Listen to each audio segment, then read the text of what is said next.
All right, welcome everybody to the regular city council meeting for the city of Galt for June the 17th, 2025.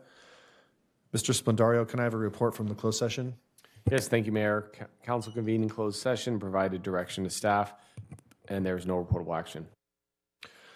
All right, thanks, sir. We'll now call the meeting to order. Can I have a roll call, please? Vice Mayor Sandu. Here. Councilmember Pratton. Here. Councilmember Reed. Here. Councilmember Rodriguez. Here. Mayor Farmer. Here. If everyone can please now join us in a silent prayer followed by the flag salute.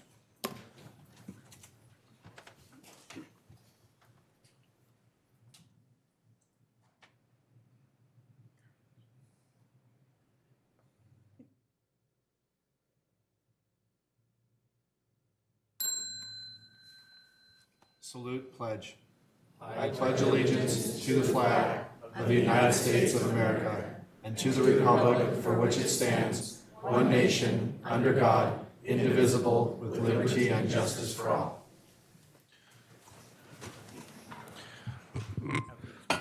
Tina, can you please read our replay statement?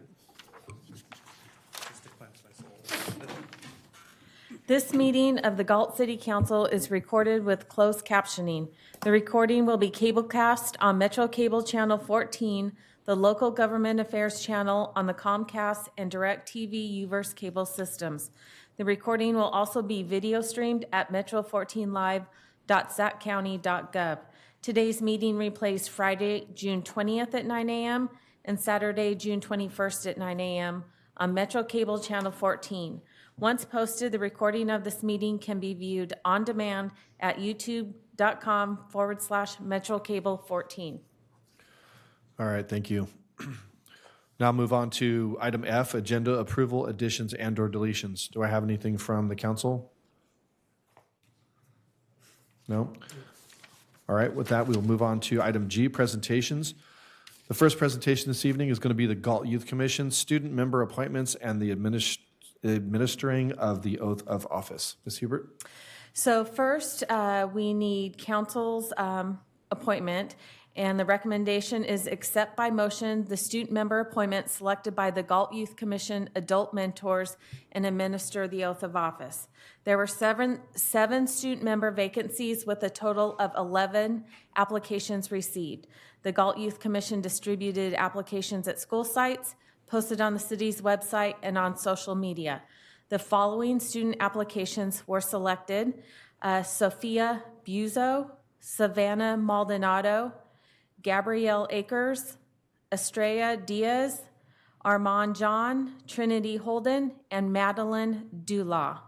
So if you have any questions, they are here before their oath, or we do need a motion and a second. So moved. Second. Moved by the mayor, seconded by vice mayor. Can I have a roll call, please?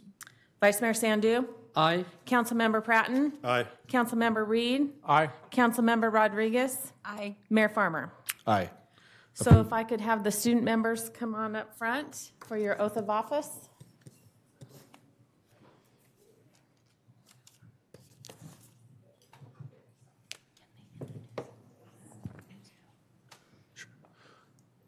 Would you guys care to introduce yourselves too, if you don't mind?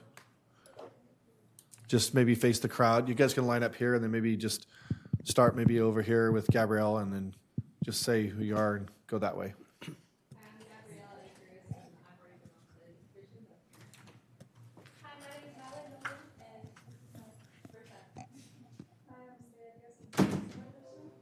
Hi, I'm Armand John, and this is also my first time. Hi, I'm Trinity Holden, and this is my first time. I'm Sophia Buzo, this is my first time. Okay, so you can all just talk into the microphone, and you're just going to repeat after me at the same time. So go ahead and raise your right hand. And repeat after me. Just people want pictures. I, and state your name. Do solemnly swear. That I will support and defend. The Constitution of the United States. And the Constitution of the State of California.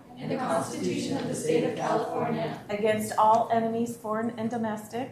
against all enemies, foreign and domestic, that I will bear true faith and allegiance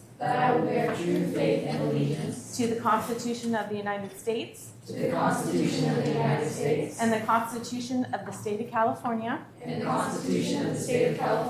that I take this obligation freely without any mental reservation or purpose of evasion, and during such time as I am a student member of the Galt Youth Commission, I will faithfully discharge the duties of commission member according to the best of my ability. Okay, you're official.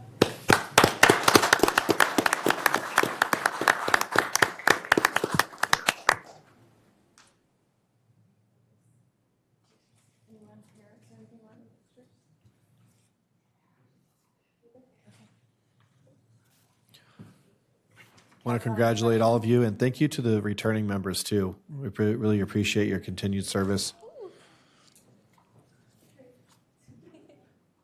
While you guys are handing those out, I would like to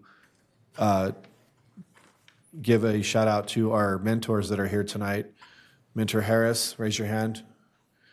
And Mentor Jessica and Sharon, thank you so much. We appreciate you guys being a part of this. It's just as difficult to recruit adult mentors as it is, well, actually, it's not difficult to recruit kids. We had a lot of applicants, so more difficult to get the adults. So thank you all. We appreciate you. Look forward to working with you guys. Any photos before you're done? We're done photos? Okay? All right.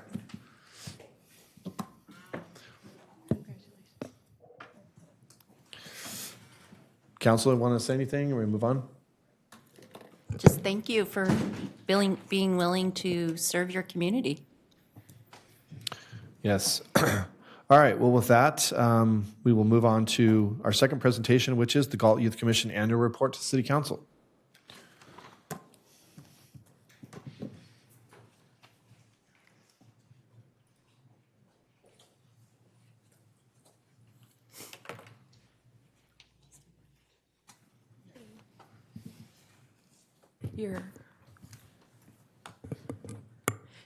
Your clicker's right on top of the podium right there.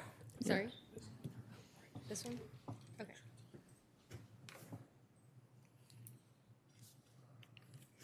Thank you. Good evening, esteemed council members and attendees. Thank you all for this opportunity to report on behalf of the Galt Youth Commission tonight. My fellow commissioners and I are beyond ecstatic to be able to share our projects and events from this year. I'd like to start off by introducing our 2024-2025 commissioner team. My name is Karina Lalian, and I'm the retiring chair. Our vice chair was Gabrielle Akers. Alexis Ortega is our social media chair. Daniel Oliveros Rivera is our treasurer. Nav Karen Sandu is our secretary. Abigail Woods is our sergeant of arms. Caitlin Cullors is our fundraising chair. Lindsay Smith is our community liaison. And Elise Fuel, Ginger Maverick Smith, and Annalise Bowman are serving as our fellow commissioners. A new change that we made to the bylaws this past year was adding an additional 2 seats to our previous 10-person commission. This allowed us to swear in 6 new commissioners in August of 2024. With our current 12-person commission, we have been able to better represent the youth from across our high schools and encourage involvement, as well as better contribute to the important discussions regarding the future of our youth and topics such as food waste, which will further be discussed in our presentation. You may be sitting here wondering, what even is the commission, or what are we trying to accomplish? The overall mission of the Galt Youth Commission is to encourage the youth to participate in community service and activities that are purposeful in building better citizens, building civic unity, encouraging interactions within the community, and collaborating with organizations to recognize and grow youth involvement.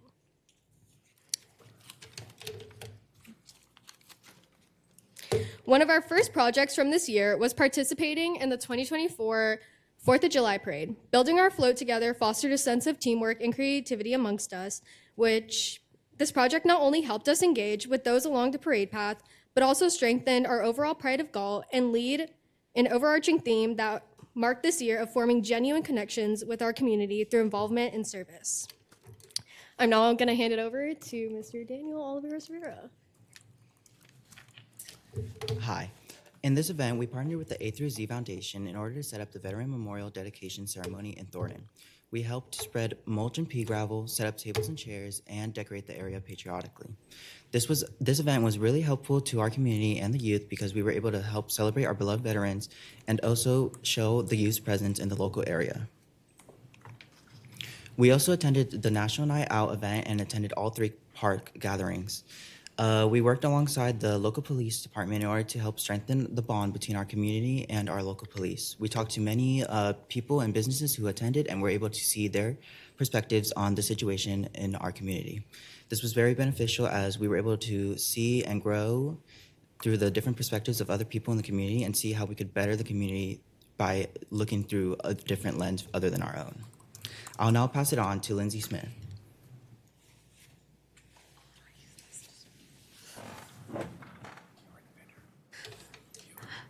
Early in October, the Galt Youth Commission participated in the Trunk or Treat, a fun and meaningful way to connect with the youth and also our local community. By decorating a car and dressing up and handing out candy, it created a festive environment for us to celebrate not only Halloween, but for us to celebrate our local community and for us to be brought together. This event allowed the commission to not only give back to the community, but also engage with the youth and build leadership skills. It strengthens communication, also leadership skills, and encourages the youth involvement in a positive way. I will now pass it on to Abby Woods.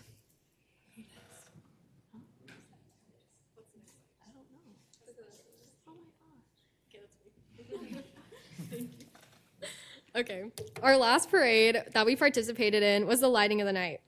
This event holds a very special place in my heart because LNS Appliances graciously donated 3 large boxes of children toys for us to hand out along the parade route.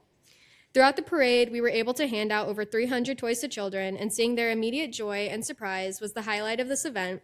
Being able to physically go out and talk and leave something positive in the hands of our community was an experience that will stick with us forever. And now I will hand it over to Ms. Gabrielle Akers. So for Random Act of Kindness Week was a week in February where our commissioners wrote a lot of cards. So for example, our chair, Karina, she wrote that card in particular, but each of our commissioners wrote about 2 cards, either making them themselves, and we handed these out to cafeteria workers and bus drivers throughout the Galt High School Joint Union District. And that was both at Liberty and Galt, but they were very thankful. And we also provided a lot of gift cards just to local coffee shops that they were able to just to show our appreciation to these people that don't usually get a lot of recognition, but we do care for and we do recognize.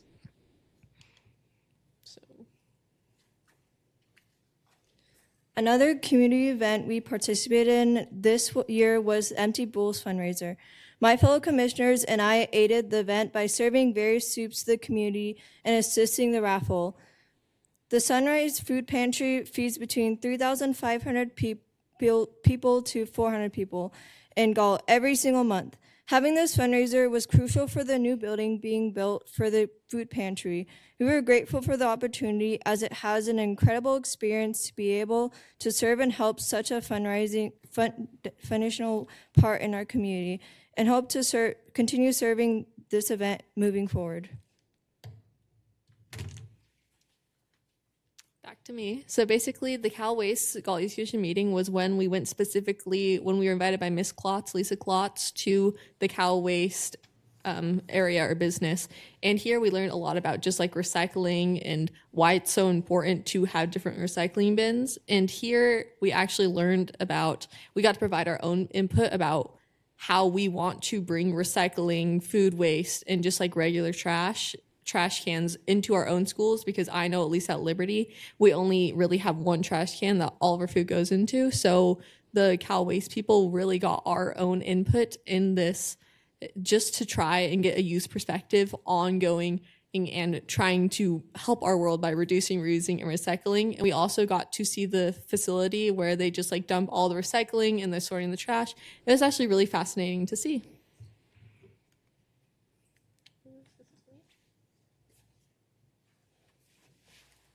This year, we also participated at the Egg Extravaganza, where we fundraised using raffle baskets. Each commissioner was responsible for bringing a basket, and we even got one donated by Cal Waste. We learned how to work together when we were putting together prices, and making signs and making sure everything went smoothly. And although it was smaller than the years before, we all had a lot of fun, and we got to kind of see more about the community.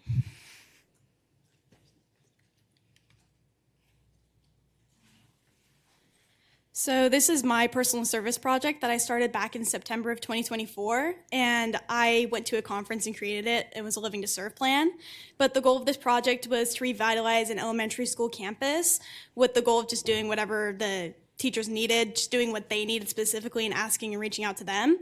So my commissioners helped me with laying weed cloth around, doing various things. We planted trees, we helped pull tons of weeds out of the garden beds that were in this area, and how's the thing work?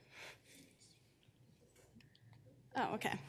And then this was the before and after photo of one area, or the after photo on the right side. That's not even completely after it was done.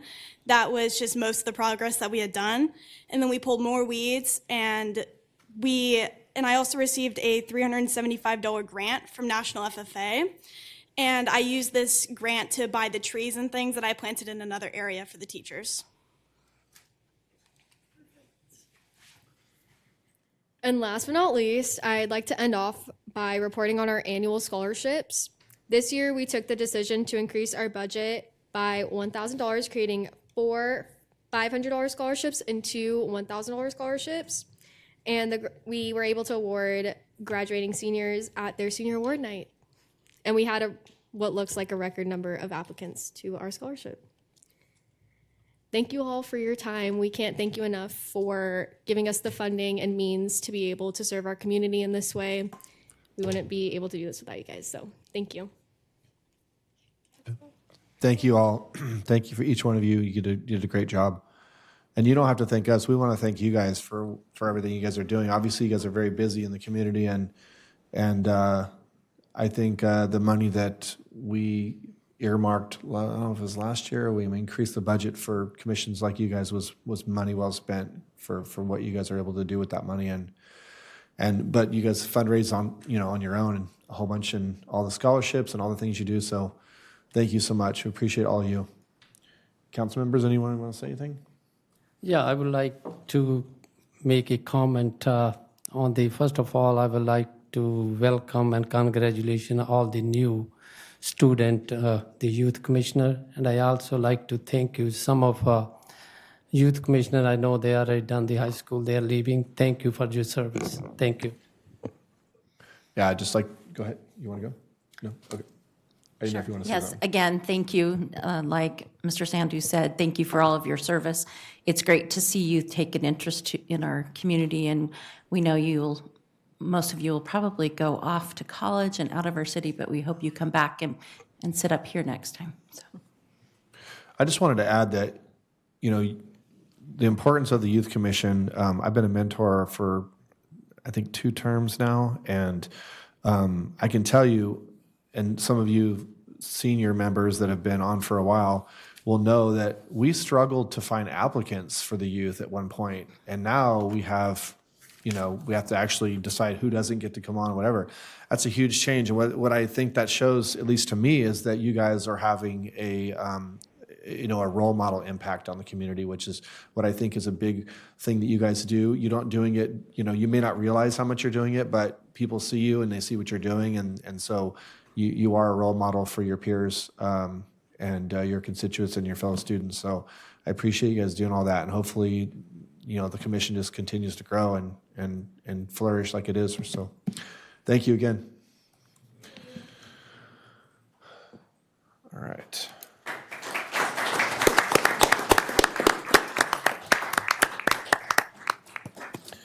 All right, next up we have item H, which is going to be our public comment. Tina, if you could read our statement. Under Government Code Section 54954.3, members of the public may address the city council on non-agenda items. The public comment section is for the city council to receive comments, except for brief responses to questions. No discussion or action may be taken on any item that is not listed on the agenda. Please limit comments to a maximum of 5 minutes. Consistent with the city council procedural guidelines, the mayor reserves the right to shorten the time limit for speakers to ensure the efficient and timely completion of all city business on the agenda. Ken Lee.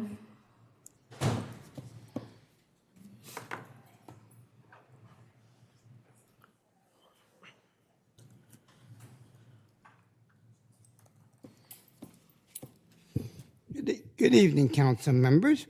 I'd like to recognize the way the Park and Rec cleans up after themselves. After they trim the street landscaping, they don't leave a mess. They pick up the clippings and everything.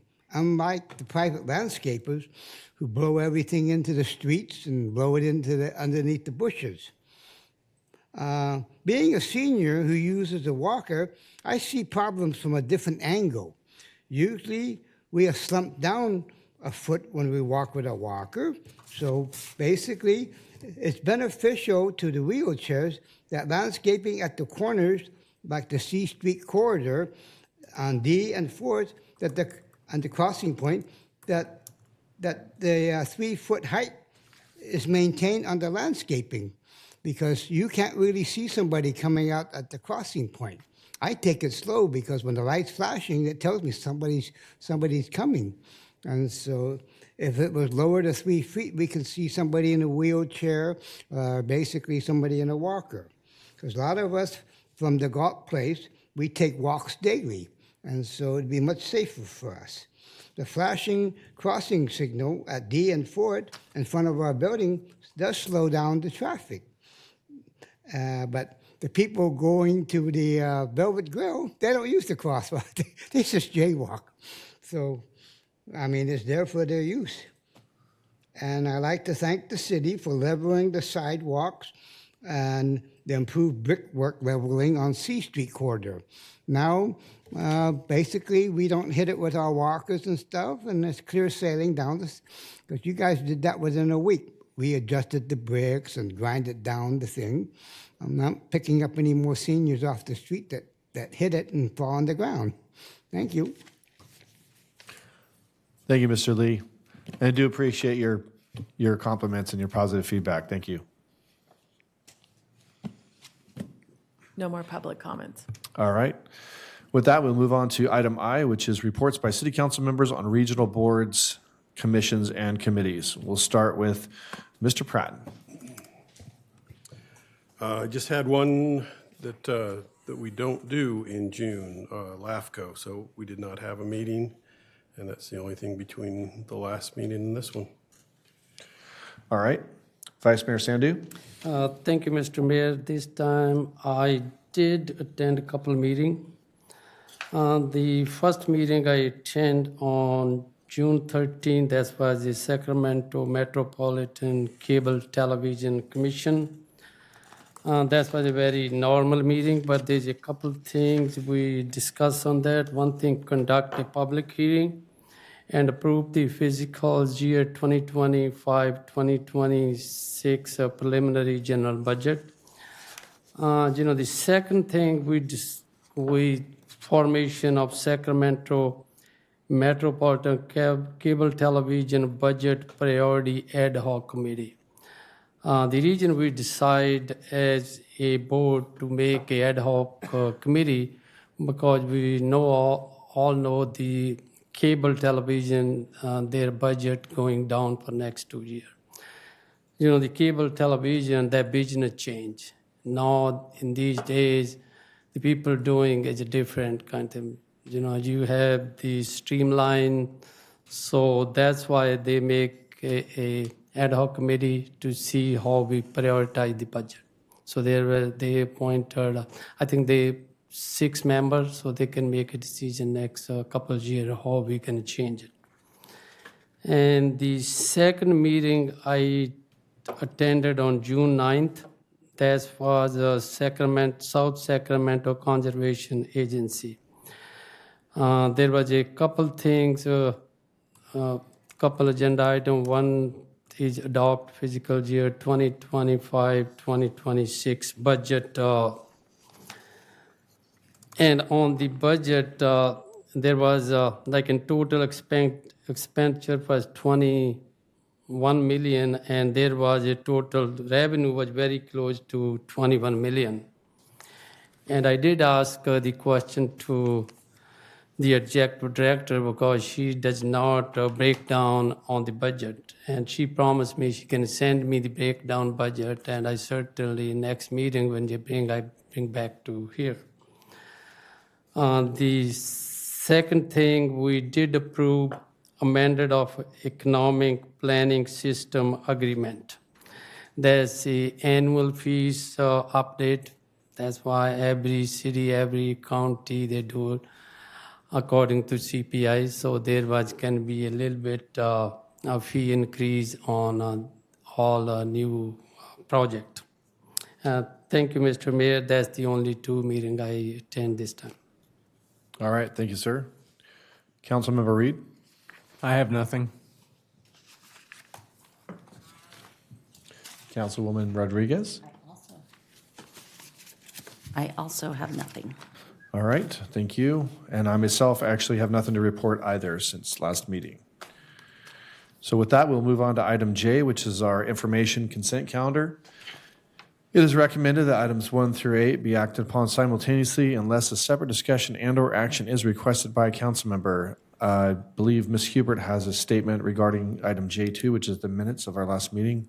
With regards to the June 3rd minutes that were attached to your packet, there was an additional item that was accidentally added to the adjourned to closed session that was carried over.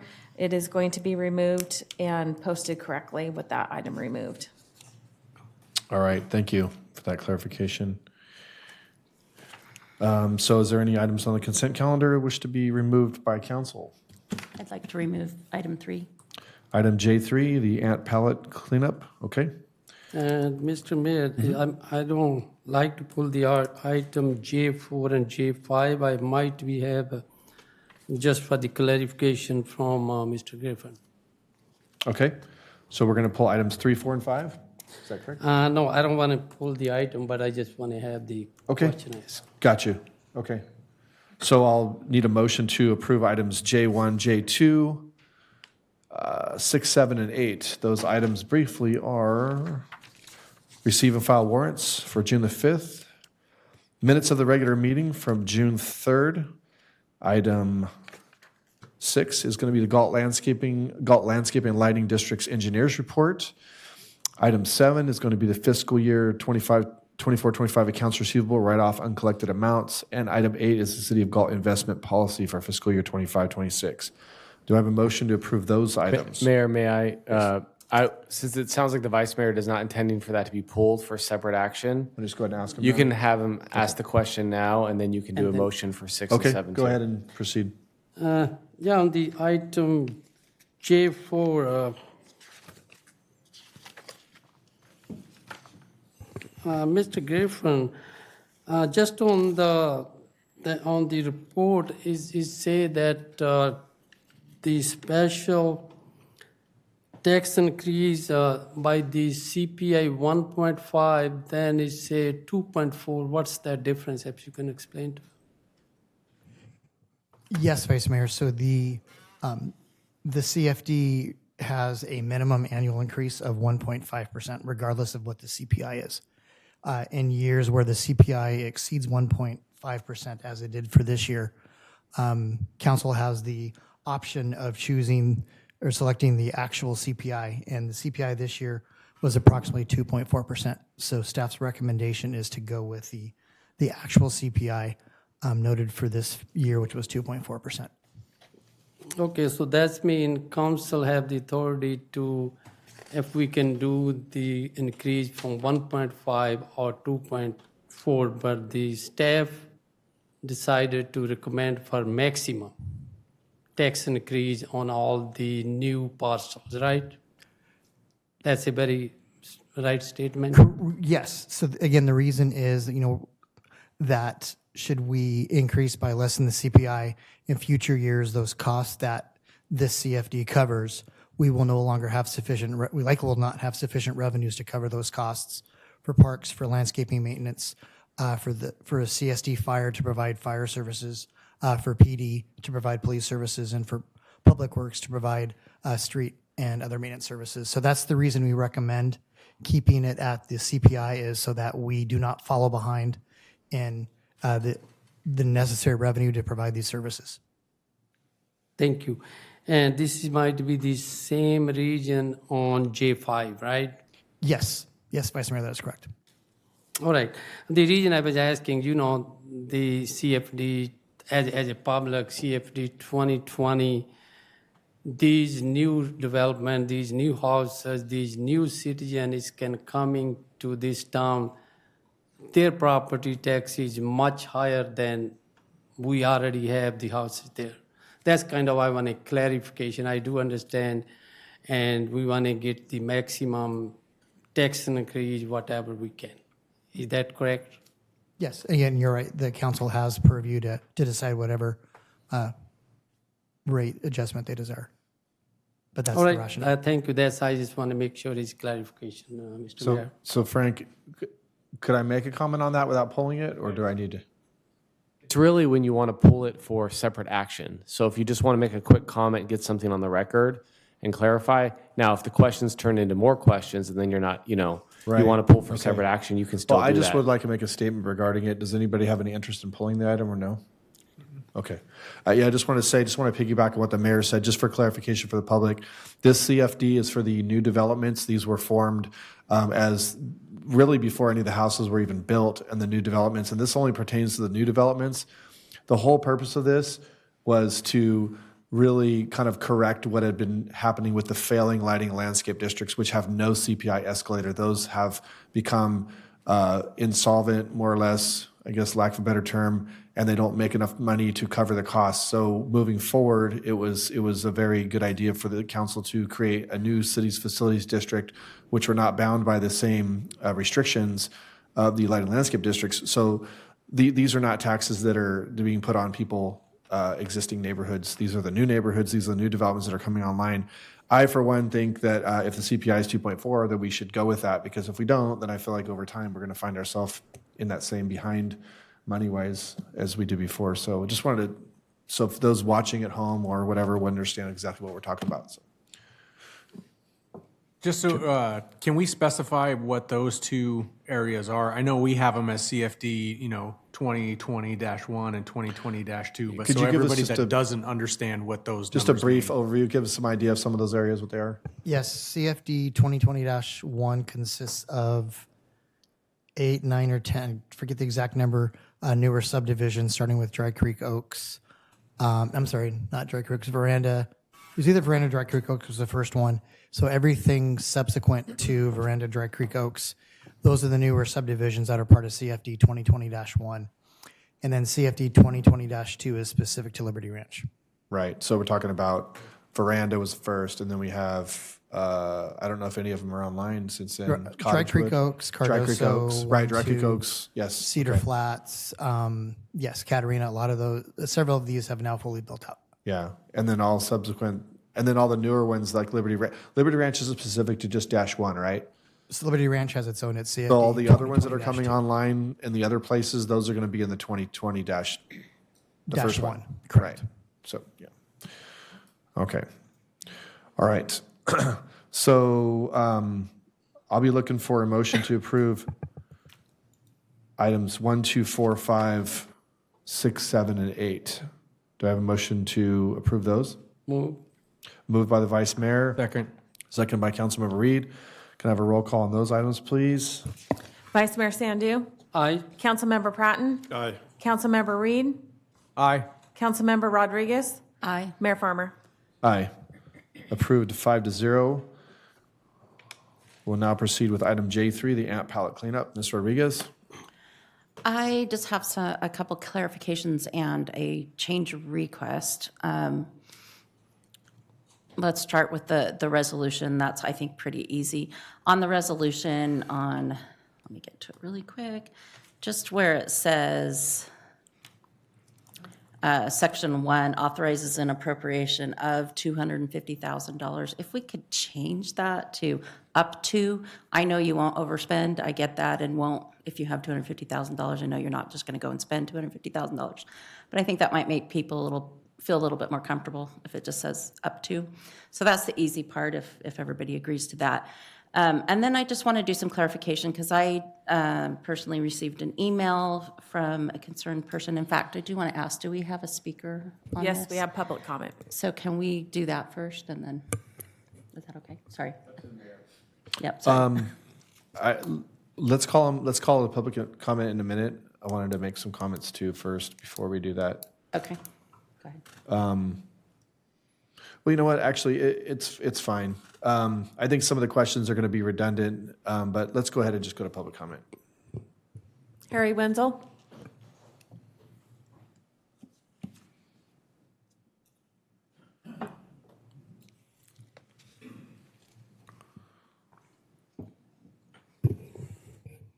Good evening, Council. Mr. Mayor, thank you, Councilwoman Rodriguez, for bringing this out for conversation. Sitting on your desk before you, I believe, is a $500,000 question. And that question is the city of Galt going to pursue a debt that's owed to the citizens of Galt in the amount of about $500,000? $500,000, think about it. You don't see it here, but I believe that's really where we're going with this, okay? What we have is $126,000 of normal rent. We have $113,000 of rent for occupying after the lease was over. That's how I understand it. And we have $250,000 of breach of contract because they did not leave the property in the condition which they received it in. In addition to that, but not stated in an amount, is we have city resources from Public Works cleaning it up. We have probably city time to go do the eviction hearing and whatever attorney's fees that might have taken in. So I add that up. That's about $500,000. Okay? What I don't see in here is between the lines it says we're not going to pursue that. All right? I don't think it's time to say we're not going to pursue that. I think it's the time to get back to court, and I think that it's time to get judgments and get those in place. You can always go later and say, okay, we're going to stop pursuing this. But this is a big deal, $500,000. When you think about all of the various items that comes before the council, this is $500,000. And whether you get it or you don't get it, I think that you should be on the right side of history on this. Even if we don't get it, we should go down fighting, and it should be a message to those people that sign contracts with the city of Galt. When you sign a contract, you don't walk away from it. You don't leave a mess, a fire hazard, and you just don't do that. And so I think that that needs to be clarified. You can maybe get a clarification on the amounts of money there are. And then as a side for the accounting, I really think that we need to put this on the books, recognize it however it goes, and then I think it needs to be a part of the ACFR. So we had a special event here, and I'm sure that our finance director knows how to do that and do the reporting on that. $500,000, $500,000. Think about what we can do with that. Whether we get it or we don't, I do think that this is the right place to stand up and say, pursue it. Thank you. Thank you, Mr. Wenzel. Any further comment? So, there's no more, sorry. So just not to put Ms. Buckman on the spotlight, because it didn't occur to me to even email this to you beforehand, but the gentleman's asked about this being a special, something that should be on the ACFR. Do we do that? Is that a normal thing, these type of losses or events? Or is that just part of the general? budget. Up to the fund level, so it's not going to be itemized, if that's what you're asking. Right, so it's on, just in the general fund area, or I mean, It's not the general fund. yes, sorry, I misspoke. I am, yeah. But it will be in that fund, In the impact fee fund. in the impact fee, right. So I just have a couple of comments regarding this. It sounds to me that a poor decision was made at the beginning of even leasing this to it. Seems like the company itself already was in question. They were running from their last place, and I don't think anyone in this room was here during that and made that decision. So as far as, where do we go, or how do we take care of this problem from in the future, is we do credit checks, we make sure that any tenants now we actually look into. I am concerned about the cost of the cleanup and where it's going to have to go, because having dealt with a company that had to deal with hazardous waste, even though it was soy, and then just basically household cleaners, but at a different amount than you would have in your household. There's a lot of costs associated with that, and I don't think we know what's in those barrels yet, so there's going to be a lot of testing. Those buildings are going to have to be tested before they go anywhere, so there's a lot of costs, and I think that should be our priority at this point. From the corporation, and I couldn't find in here, the people we rented to, is that a corporation? Was it a corp? Do we know? I'm not sure of the legal status of the renter. So if it's a corporation, and correct me if I'm wrong, Mr. Splendario, but if it's a corporation or even an LLC, us going after them, all they have to do is declare bankruptcy and shut down and come up with another name. And we will not get any money. We will waste money trying to go and try to get something, whether or not that scares anybody away. If they're a corporation, they pretty much just walk away from any debt anyway. Is that? Yeah, that's generally true. An exception to this is if you're able to pierce the corporate veil, or there's a personal guarantee, Right. But I doubt there's a personal guarantee, and piercing the corporate veil you can prosecute, but that also is a considerable risk in time and money. Yeah, so just because I've been there, done that kind of on the backside of it, and seen that, I honestly don't, I think the city needs to move forward personally on this, because we are going to need a focus to clean that area up and then move forward with that. So with that going forward, obviously we have to do testing, so that would be my questions regarding, that's something that I think it could be done it could be done under the direction of the city manager. I do those kind of contracts, hazardous material check, to check into it, the testing, and that can be done relatively cheaply and quickly. So as soon as we find that out, then I think the city has the opportunity to move forward. So I'm okay with the way this is written, other than hopefully you agree with me that the resolution just to be added up to the $250,000 and go from there. So those are my comments. Okay. Mr. Mayor, Yeah, go ahead, Mr. President. since they pulled that item, I would like to some clarification on this issue. They stopped paying back in, I think, summer in 2024, right?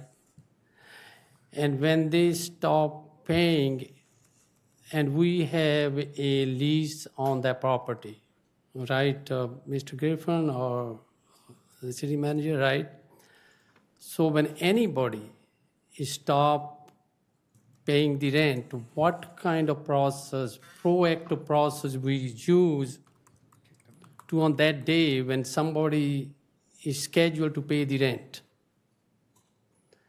And when somebody don't pay the rent, what kind of process? Did we send that 3-day notice? We did 30-day notice or 60-day notice? That's usually the notice with the residential or commercial property in a lease.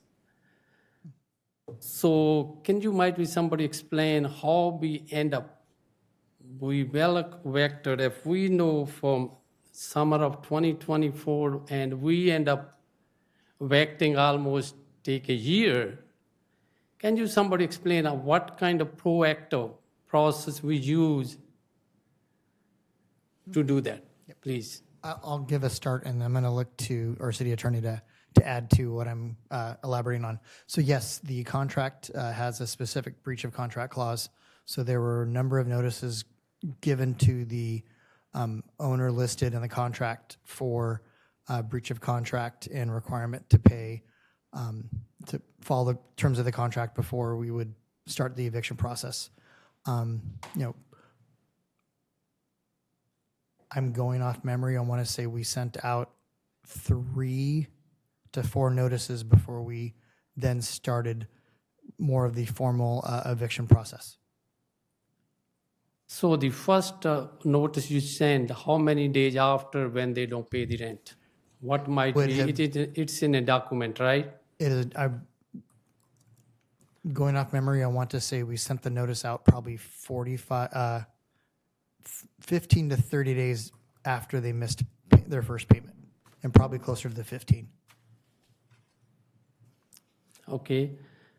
Then after that might be attorney, what Yeah, kind of? I don't, obviously don't have the file right in front of me, so I'm going off the best of my recollection. I can just tell you that once we got notice of this and started discussing it as a team, we sent out the required notices under the contract. You have to give them a notice of an opportunity to cure. And there were some other, we had some issues in terms of perfecting the mailing because we got some stuff bounced back.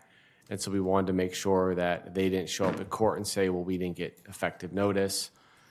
And then we did file the action in a reasonably prompt time. And then it, as it is with the courts these days, it just took a while to deal with. We had, and then once we did get an order from the court, the sheriff's office refused to enter the property because they felt like there was a piece of paper that the court had already authorized wasn't good enough, so we had to go back to court, even though the court had authorized it. I think they've probably faced liability in the past, the sheriff's office, so they were skittish. So anyways, the point was it was reasonably prosecuted, and then during that time before we filed the unlawful detainer matter, we did kind of have a cost-benefit analysis in terms of staff because it's going to cost the city money. Likely it won't recover to do it. So, but I think that, yeah, I mean, looking back, I guess it's almost a year, but it sure didn't feel that way when we were going through it. We felt like we were reasonably prosecuting it with what we knew at the time. And what we didn't count on was how long it was going to take for the courts to enter the default judgment in the city's favor. So that's why it's taking too long with the court and all these kind of things. Because I'm talking about, since I have that kind of little bit experience, but you guys know much more special at, because when somebody does not pay the rent, usually court taking action very quick. They might be give some other reason why they don't pay the rent. If something with the owner as a city, we don't do the right thing, then court gives you that much time, but usually, most likely, if somebody don't pay the rent, court is very proactive on that, and then they send the notice to the sheriff, and sheriff take care of that. My thing is a lot of money. This money is like in this citizen, this is a public money, and I believe all my concern very careful when we use that kind of money. We want to make sure we use the right procedure, take care of as soon as possible. And I certainly know the staff doing an excellent job. They might be proactive, whatever actions you do, but now we end up that much losing, and then they leave all that stuff, all these hazards. And one my question I like to bring to the public, and I bring this before, these people, and I know these people personally, and a lot of people they called during last couple years, that place, even before they pay the rent, they make a mess on that. You can see, when you driving through, you can see from the outside. I see the first picture, they left a mess. This picture was, if you see before there was no fence. Even the fence was broken. You can see from the outside. I don't know, the city from code enforcement or somebody from public work, they was kind of thing they looking before that, because when we rent the property, this is city property, we need to want to make sure, there is a clause and might be on a lease. If we give the notice to the whoever lease, we have the authority to inspection. Give them a notice, 20 days, 30 days, or 60 days. It should be in a lease. I don't read the lease. I don't have the lease, but most likely basic. You can go inspect the property. If you feel something, they're going to make a hazard, whatever purpose, they lease that or they're using something else. So, and the other thing is, last thing, as my other colleague said, $250,000. I know we prove a lot of things. I have a lot of trust on my staff. But like in $250,000, did your staff get a different kind of contractor? What will be the cost? 250, just blankly say the $250,000. I like to see something comparison. Get couple beds. I know if we say the staff might we don't have a time. Different kind of, so see wherever we can end up. And the last thing I would like to make a comment. I know this money will not go from the general fund, but even all other funds, council and all be responsible for that. It's come from the city. Even just general fund we're using day to day is most likely like in council and staff is focused on a general fund, but other funds is also city. So I like to make these comments. If something we can do it, and otherwise I'm agree with staff, whatever they make a decision. Thank you, Mr. Mayor. All right, thank you, sir. Mr. Reed? Thank you, sir. I was actually thinking about pulling this right when Bonnie said it, because I had a lot of questions that I sent to the city manager about it. I have concerns about us not trying to get the money back, right? This was a company that entered into a contract with the city. They knew what they were getting themselves into. They knew the amounts that they needed to pay, and they decided not to. So now we have to turn around and spend some of our money to clean up their mess on top of the money that they already owe us. So I'm along the lines myself of making a motion to approve the $250,000, but remove writing off the 126 and still pursuing that. Okay, well, Mayor, if I may add a comment or two. We certainly learned a lot about pallet storage over the last handful of years. I do want to respond to just, ignoring, the money that's owed to us. I mean, we do, even whatever happens with the council motion coming forward, we still have the ability to send this debt to collections. And we do think that's like the best option for us. I agree with the city attorney that we have to evaluate the time and money spent on pursuing, legal remedy to try to recoup our funds. I think there's less costly approaches for us to do that. So if, Councilman Reed's motion carries forward, I think that supports, what we would prefer to do anyway. I think the write-off gives us the ability to do that in the event that the collections fails. Well, I was just going to ask a question for that. So if the way that it's read is if we write off the 126,000, we're not pursuing it any further past that. We're not going to send them to collections. We're just going to say, oh, that $126,000 is gone. So considering that, I support your motion. I'm asking if we were to approve it the way that it's written right here, it says authorize the staff to write off 126,000 in uncollected accounts. That means we're not going to do anything past that. We're not going to send them to collections. We're not going to try to get back any of that money. But that says. Right. In uncollectible, doesn't mean that they can't go try to collect it. But Right, at the end of it- that's just what I'm trying to get clarification on. That's all. Well, I think the verbiage uncollectible means that after, go ahead.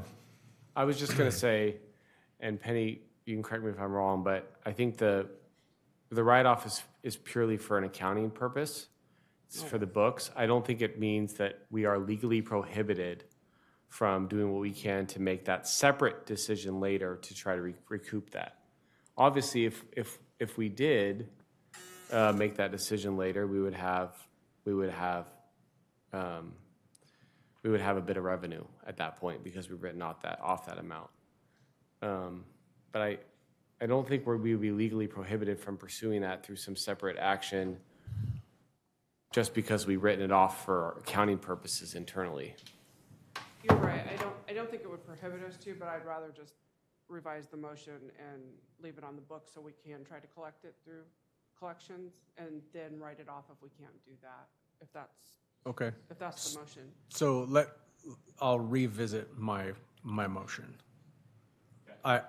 My motion is to approve the 250,000 up to, thank you, up to 250,000, and then remove that other section about the 126 and pursue any damages against the lessor or the tenant to replace any and all funds that we can from our expenditures. So before I seek a second on your motion, Mr. Reed, I just wanted to actually, what I would ask if you would please allow is if myself and Councilmember Pratton could speak on this before anybody makes motions about what they want to do, because none of us have spoken yet. So, Mr. Pratton, did you want to go or do you? Go.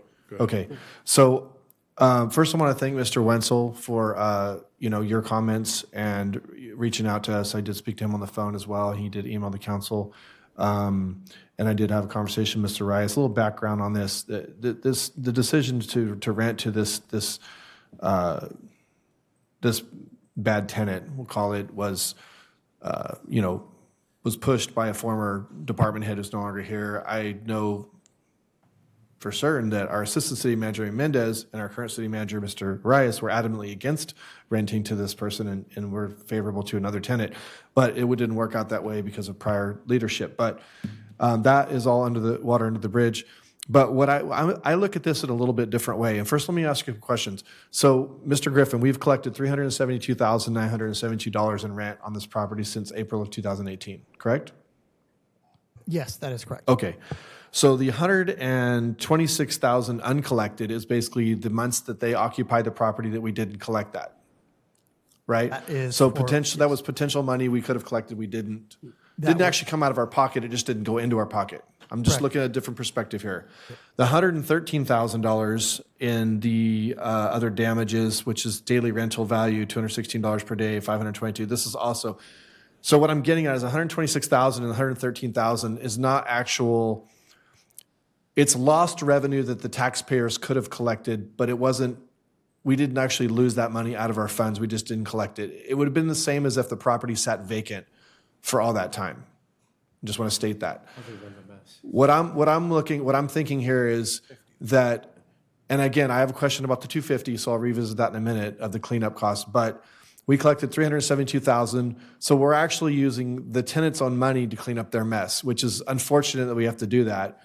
But if you subtract the $250,000 cleanup, if it does cost that much from the $372,000 that we did collect, we still collected $122,000 of rent over 7 years, which is $17,000 a year. It doesn't sound like a lot, but we didn't lose money to tax. I mean, we lost some potential money, but we didn't. What I'm looking at is here, we still brought money in. We bought this property for a purpose. We decided, well, until we use it for the interchange, why don't we just rent it out? So we did that. Didn't work out as well as we wanted to, but we did collect some money, or it could have just sat vacant. I mean, we could have just that too. There's a saying called throwing good money over bad, and I feel like pursuing this in court for obviously this person has already had one default judgment, and now we're going to pursue the fact that we probably won't get anything out of this, and we're going to spend, that will be money that we will be spending out of our pocket, and that will be money lost. So every dollar we spend trying to chase this guy, outside of collections, which I agree on, is going to be, in my opinion, throwing good money over bad. I feel like if I have a rental and my tenant's bad and I have to evict him and I go through that whole process, now he's gone, there's only a certain amount of effort I'm going to go through before I just need to move on and get a new tenant in there and start collecting money, because that's what the real value is. Wasting more time and doing all that and trying to chase around this shady person that's probably never going to give us any money or we're going to collect, to me, is just a waste of time. I say we send it to collections. I agree with Mr. Reed. But again, I think I don't think with saying that there's a $500,000 decision, it really makes it sound like we're making a decision and we're just gonna kiss off $500,000, and that's really not what we're doing. So with that, the 250, where did we get that number from? Did we have a company come in and give us that number, or what is it? Yes, so let me answer that question. At this point, we have not started the process of putting together a bid package. So the Okay. $250,000 was staff's estimate. And we've talked to some contractors, for example, I talked to Benton Fence to replace the fence and gate. The fence and the gates alone is over $70,000. Okay, so this is not just cleanup. This is actually this would actually be investment back in the property to ready it for future tenant or something. Yeah, and then I do want to toot staff's own horn just for a minute. To date, street staff has removed over 1,700 loose pallets, 150 component pallets, and removed a bunch of 94 tires, 6 vehicle batteries, and worked with code enforcement and CSD fire on inspection and identifying what is most critical for fire safety. So our staff has done a lot of work to get it from where you saw it, where the pictures were attached. That was the day of the eviction to where it's at now. Yeah, I agree. It's still the pictures are terrible. It's still it's a less terrible site, but it's still very terrible condition. So the 250 is just an estimate, so that you can come to the council and say, this is what we think we're going to spend up to. But as we see a lot of times, you come back and we find out that it could actually be far less. We don't know. I mean, it could be more, but in my hunch is it's going to be less once it comes back. That's just what I'm thinking, especially if we've already started doing some of the legwork with our own people. So yeah, I think the biggest unknown is the cost of removing all of the I call them shredded pallets that are in that pile. It's roughly 120 feet by 180 feet by about 10 feet tall. This is 7. And so it's the total property, 7.6 acres. It's broken up into 5 parcels. That pile of shredded pallets takes up almost half of a 2-acre parcel. Yeah. So when we bought this, and Husman Auction Company was the company that was there prior to us, we didn't really go in and we didn't really do anything significant of investment into money into the property. Like, we didn't go up and put a brand new fence up, all that. These tenant came in, we had an old fence that had been there for years, I remember. So the fence you're talking about doing now, this would be us improving the property moving forward, but we didn't do all that in the beginning. To my knowledge, we didn't. I mean, I came in just after this was rented. I don't remember us doing anything like that. That was before my time. Okay, yeah, I know it was, so, okay. There were no improvements. There was no improvement. I didn't think so. Does anybody, and this is not relevant to my question, but I'm just curious, does anybody have any ballpark idea of what we pay on that property in property taxes every year, what we have to pay? I don't believe we pay any property tax since, Okay. since it's city-owned. All right. I believe city does not pay, but they bought the property, I think 1.5 or 1.6. That Mr. Winkler, that was his idea. Okay. Can I might help with that $250,000? So just to give a little perspective, when I moved out of the Galt Herald building, total what was spent, and this is probably what the new owner, to include the new owners, because he had to clean up he had to take that press out. I can guarantee between the two of us, we spent well over $250,000 for one building, for a 10,000 square foot building. So, especially because there's possible hazardous and other cleanup that has to happen with those two at least the one building on that. The other perspective I can kind of give you is I do these kind of contracts for the state, and this is it doesn't surprise me at all. This is pretty par for the course. Well, again, so I would like to reiterate that, obviously, things happen. We couldn't have foreseen the future. Could we pick a better tenant next time? Absolutely. I think that's what we're going to do that, right? And I would hope that, when we do have a potential tenant, I think it's a good tenant, but I would hope that, that decision would,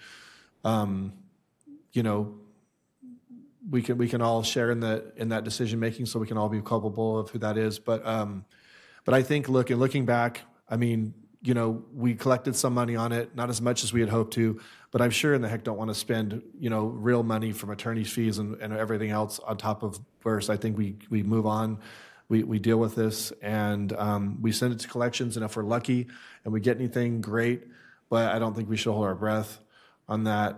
And so I would support a motion, Tim, if I'll let Mr. Pratt speak, obviously, before we do that, but I would support, making sure there's some verbiage in there about the collections, but I think, we will see the bids for the cleanup, obviously, so we're just going to approve up to 250, but we're actually going to see those bids, so we will have a chance to say yes or no when the actual real number comes back to us, right? So Or the no? city purchase policy requires anything over $200,000 come back to council. And that includes if we break it up into multiple parts. So if we were to break it up into a fence contract, a pallet removal contract, if that aggregates over $200,000, then it comes back to council. If we are lucky, and let's just say we spend $125,000, we could take it back to council if that's council's desire, but purchasing policy does not require us to do that. Is that even if we modify this to say up to 250,000? That's just the budget appropriation. So if it's a public work project that's under 200, under the UPCCAA and our purchasing manual, the staff can let the contract on its own. That being said, if you want this to come back to council, we can bring it back to council. So to clarify, if we approve the up to 250, you guys go out and bids. As long as those bids aren't over 250, it's not coming back to us, correct? As long as it's under 200 Oh, in it's under aggregate 200. total. Okay. So All right. hopefully we don't see it. Mr. Pratt, did you have any comments? I would just say, well said, Mayor. All right, so we have a motion on the floor. Would you like to clarify? Mr. Mayor, Yes, sir. Go ahead. before I would like to thank you for the staff for the clarification. I will support that agenda item, but I thank you for Mr. Griffin. Thank you for I just want to see what the process you guys do. Thank you. So we have a motion on the floor by Mr. Reed to approve as written with some verbiage added, or if it's even necessary, that we will pursue collections. Is it, what was the decision on that part? Do we need to put that in It's there? his motion. Let him make Let's- the motion and then. And I'm going to have Frank help me out if I mess this up. My motion is to approve the 250,000. Up to 250,000. Remove the verbiage about writing off the 126, and then adding the part where we're going to pursue them in collections. That would be But collections and not court, not. Correct. Not spend it, we're not going to spend any additional money like attorney's fees or whatever. right. So your motion would be approve the resolution, amending section 1 of the resolution to say up to 250, and amending section 2 of the resolution to, instead of saying to write off that 126,000 or whatever it is, to pursue recovery through collections. Correct. And staff will come back at a later date, should it be uncollectible for a write-off. Correct. Okay. Can it Is that say, clear? can it say collections only? I just want to be clear that that's. Would that be okay? Okay.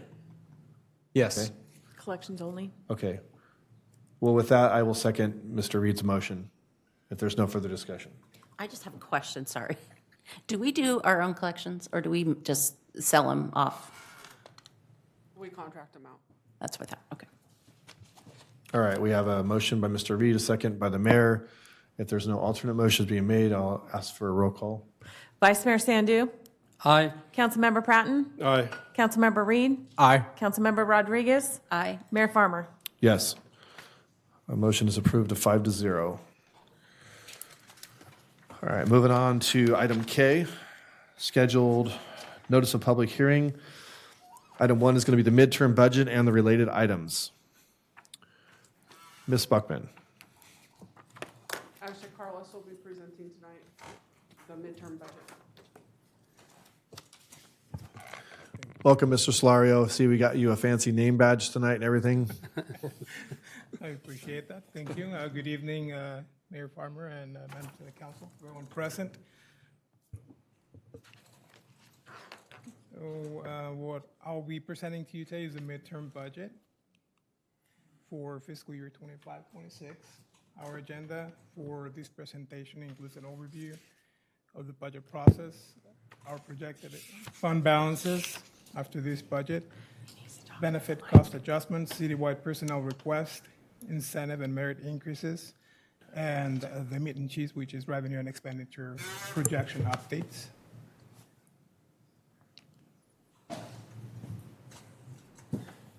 You may recall this budget was adopted as a biennial budget back in June 18th of 2024. In March, we came back with adjustments to the 2024-2025 budget. And what you'll see today are the proposed adjustments to the upcoming fiscal year budget.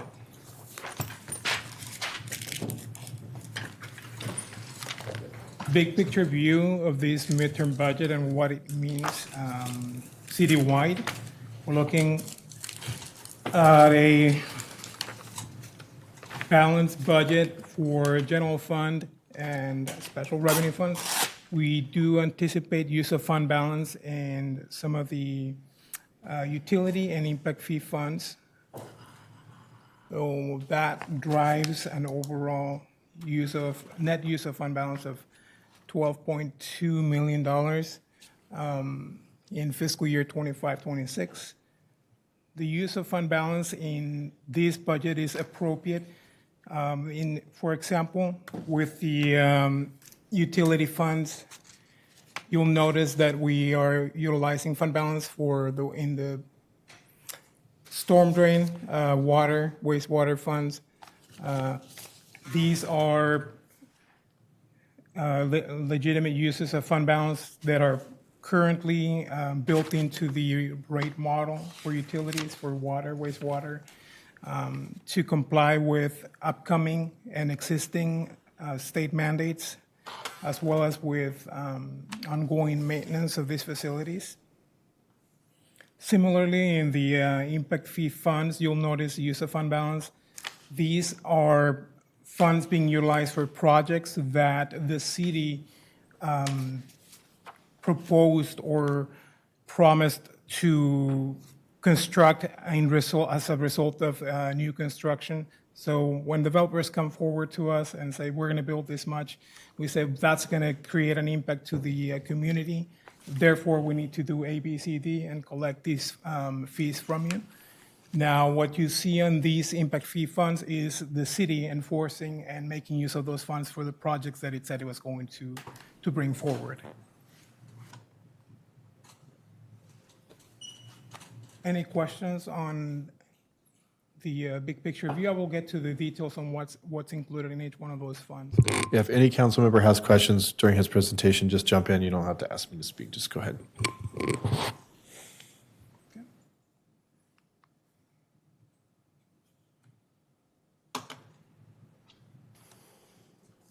Benefit and cost adjustments here. You'll probably remember a similar slide on the mid-year budget.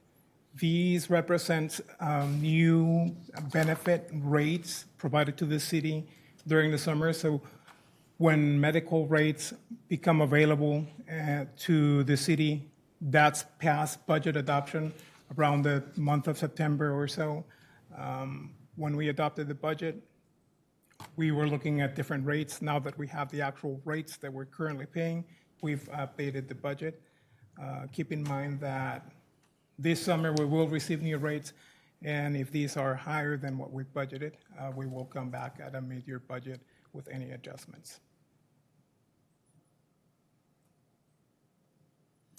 New position request. This budget includes a request for 2 new public works maintenance worker positions for the water division of the Public Works Department and these have a cost of $99,000. The positions are required or requested by the department to stay in compliance with new regulations related to fire hydrant testing and inspections. If there's any questions, Mr. Griffin can answer. That's, I have just the information, Mr. Griffin, you said that you needed 2 more positions for the fire hydrant to testing, right? That's a new state law? Correct. That is a new state law, and that was part of, very briefly alluded to by Fire Chief when he gave his presentation on fire safety. And then one of the areas that we're deficient on as a city is not sufficiently inspecting and testing our hydrants. Now, the staff will be doing more than testing the fire hydrants, but that's going to be a good chunk of their effort. There's traffic control involved. There's all of the notifications and paperwork and the physical effort. But that would be one of their primary tasks, is to perform the testing, perform the fire flow testing, all the new requirements that are part of the fire code. So I have a question about that. How much of the fire hydrant testing and flowing does the city do compared to how much does the fire department do?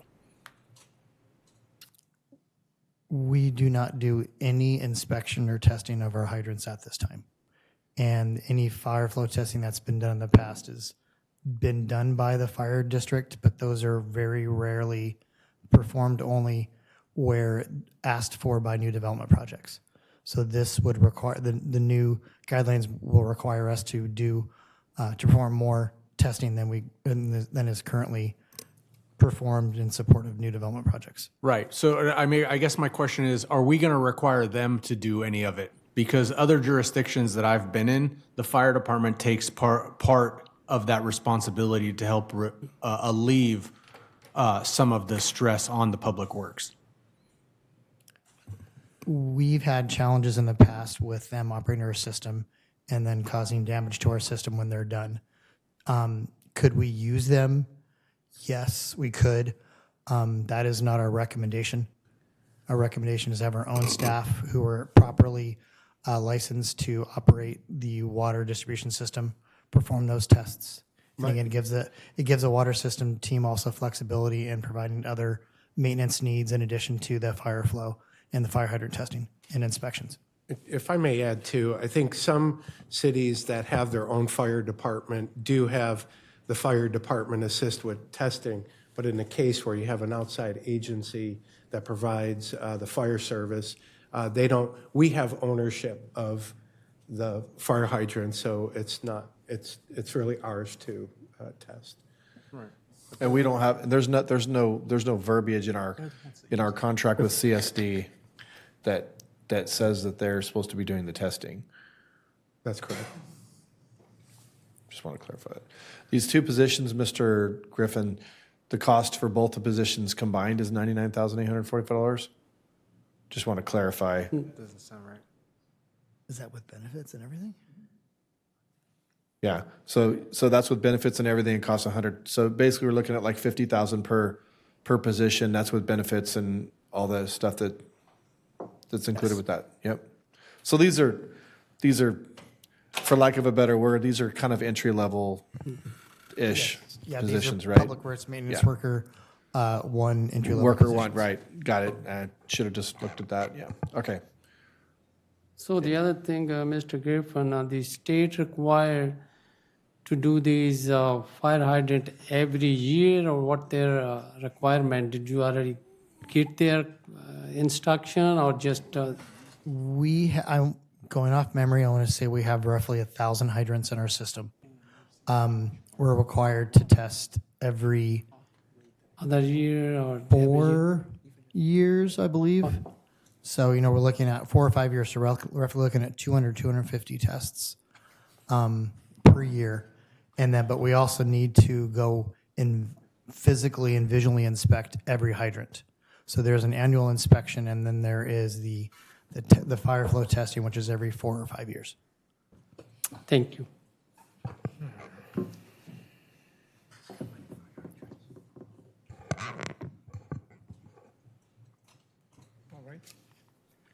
Other requests in the personnel area include reclassifications of several positions. First one is a reclassification of the administrative analyst for economic development to an administrative analyst 2. That has a cost difference of $1,400. That's a cost to the general fund. The second is the reclassification of the administrative analyst 1 in the Public Works Department to administrative analyst 2. Cost of $3,800. It's a shared cost with the general fund, utility funds, transit, and the lighting and landscape district funds. The community development senior planner has been recommended for reclassification to principal planner with a cost of $13,000. The cost of this position is shared between the general fund and 2 of the development impact fee funds. Finance has 3 requests. The first one is for an administrative assistant, reclassified to an executive assistant with the cost of $10,000. That's a cost of the general fund. And the reclassification of 2 senior accounting assistants with a cost of $3,500, one of which is funded by general fund and the utility funds. Any questions on that? Yes. Mr. Griffin, can you just briefly explain the difference between a senior planner and a principal planner? I would Roughly? look to my colleague. Okay, sorry. Didn't know if I was that's right. That's right. Song. Good evening, Mayor, members of City Council. So this would be a reclassification of our current senior planner, Kristen Bitts, to a principal planner. Kristen has been with the city for 9 years, started as a permit technician, and she clearly has assisted me in the past year on the planning side of things. And so the difference really would be some of the more detailed planning projects that she's working on, specifically related to commercial development. And we have a lot of requests for different applications related to housing, potentially some annexations, and those would be things that she would be managing. And so that really is the difference. It's more of the high-scale projects on the planning side that she would be managing moving forward, and on the commercial side.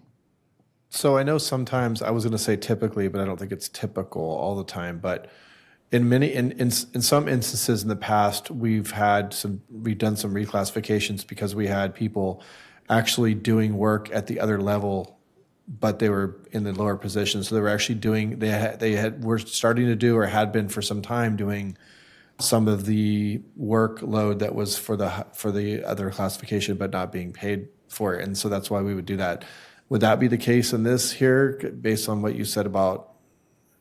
Yes. The position right now is really high level in terms of, my background is not planning. And so she's been the one that we've relied on to really take on that load as it relates to some of the larger projects, specifically some of the commercial projects that have been in the application process lately, and handling environmental documents and consultants as it relates to some of these planning documents that we're processing.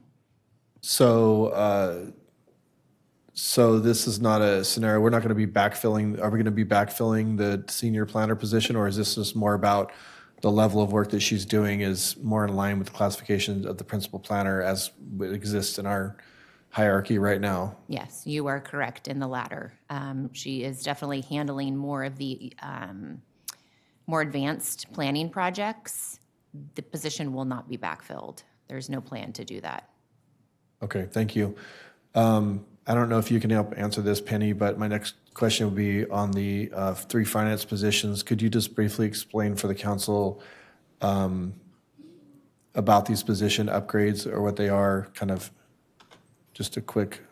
Yeah, we have the 2 accounting assistant 2s. Those are the easier to explain. They're both working at a higher level classification. They provide all of the training and support to the lower level staff members, even though they're the same level at this point. And they are doing the higher level jobs. The executive assistant request, we are requesting because we've had the opportunity, our current administrative assistant is retiring, and we had several executive assistants upgraded last year. We would like ours as well.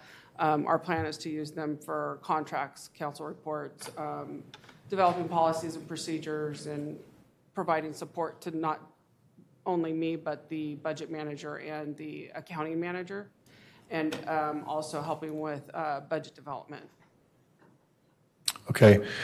These numbers, the cost differences, those are per year numbers? Per year. So 35 per year is just one of the, okay, just want to make sure we all understand this.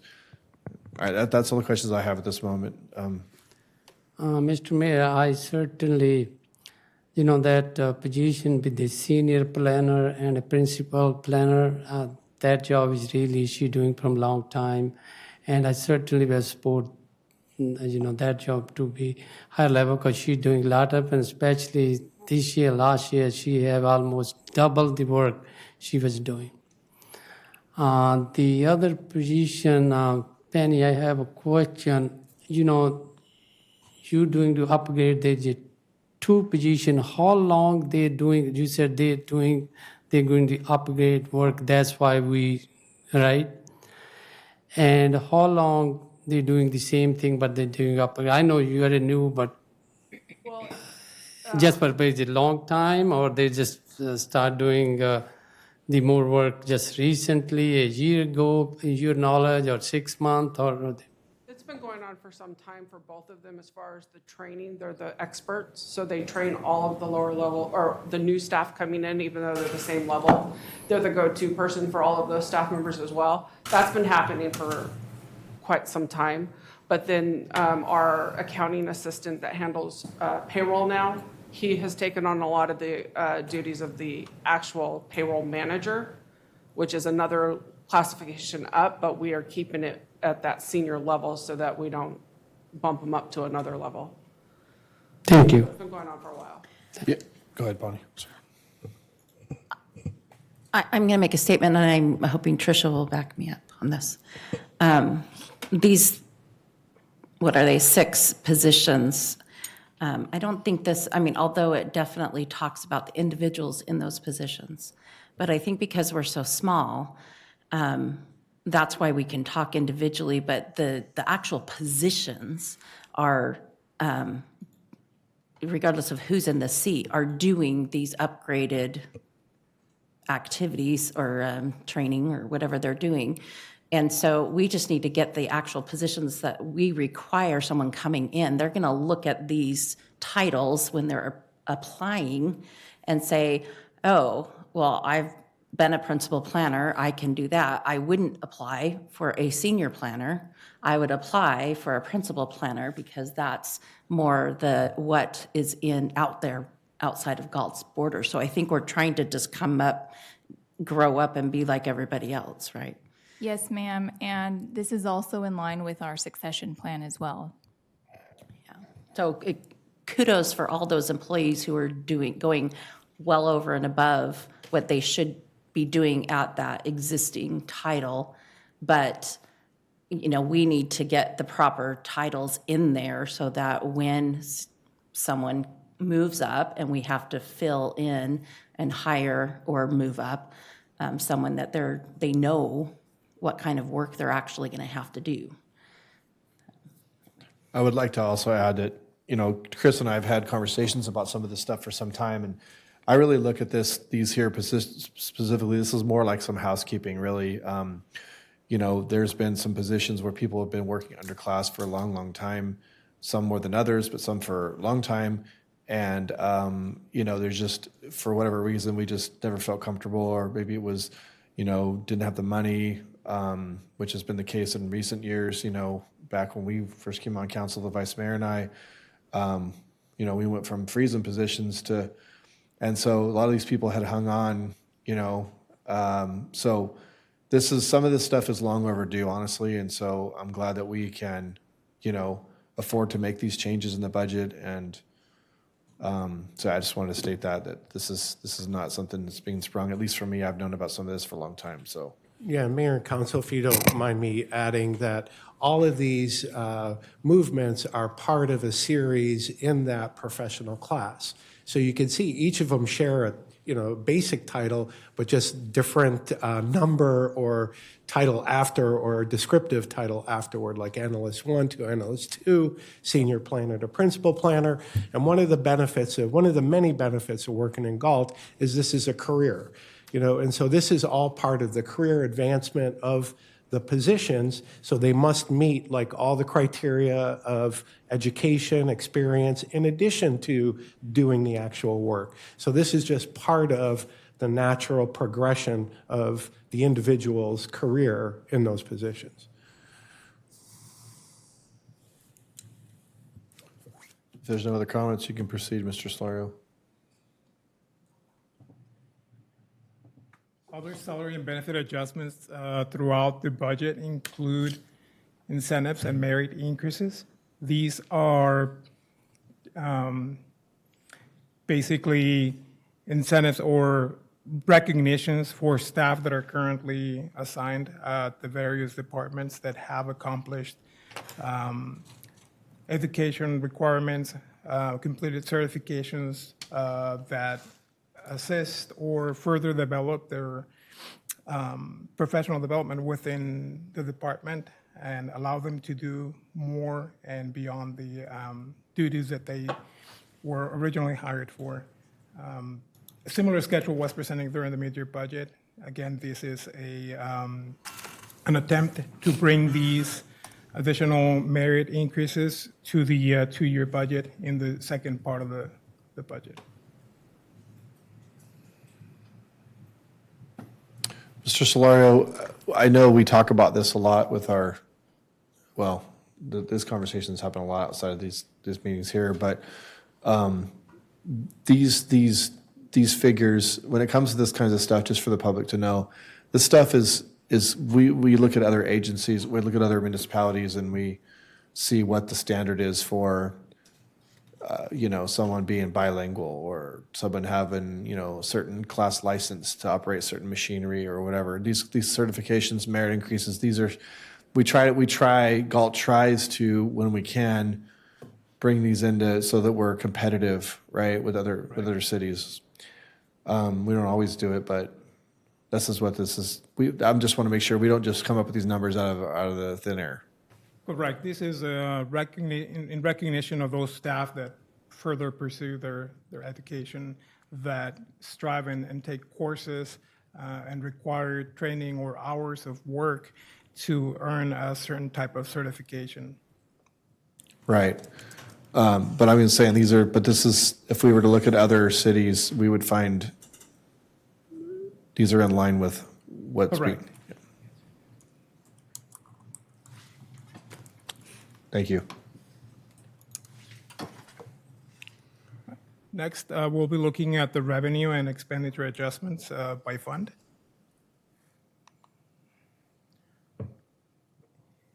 The general fund anticipates an increase in revenue of $3.3 million. The bulk of the revenue comes from grant proceeds, a transportation grant received as reimbursement or to support the purchase of the transit center. The increase is followed by an increase in property tax revenues of $420,000 and interest income, as well as a housing grant received or anticipated to be received for housing projects in the city, as well as a tobacco grant received by the police department to support police operations. So we've, for the public to catch, so we've seen a decline in sales tax revenue of $192,000. That is correct. That decrease is primarily the impact of current situation with the economy, driven by it basically the effects of the federal government policy and current changes that drive the cost of gasoline and other products out there that generate sales tax for the city. Yeah. To clarify, though, it's 190,000 less than what we anticipated. Right. That is correct. Right. These are changes to the originally anticipated revenues. I mean, typically when we project numbers, we go back a certain time and we'd say, well, we did this last year, the year before, so we're anticipating. But obviously when there's downturns and things like right now, what I hear in Galt is, we already have massive sales tax leakage, but what I'm hearing is, people, just stuff is so expensive now. People are trying to cut back on eating out because of the cost. There's all kinds of things. And so I think this number is reflecting of that, honestly. So at least that's what I see and hear, about town. That is correct. These sales tax projections, we hire HDL to provide support and advice. They do a very thorough analysis of what's going on in the economy and what's driving. They also audit our sales tax revenues and provide these projections for us. And as you said, Mr. Mayor, these sales tax projections are taking into account what we see with, expenditures in construction, sales of autos and gas prices. Similarly, we anticipate a reduction in the safety sales tax and franchise fees. Franchise fees are the result of a reduction in our franchise fees for our solid waste hauler, built into the latest contract that was not part of the adopted two-year budget.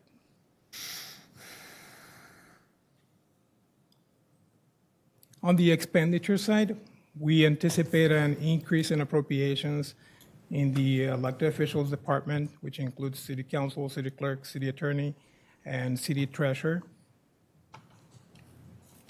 Are we on a different slide now? Or is this the same? There we go. Sorry. Didn't click hard enough. Apologies. The bulk of the increase in the elected officials department includes an increase in professional services for legal services, salary and benefit adjustments, which includes part-time office assistant in the city clerk's budget, unfunded pension liability, the cap-to-cap conference, and the cost for the document repository system.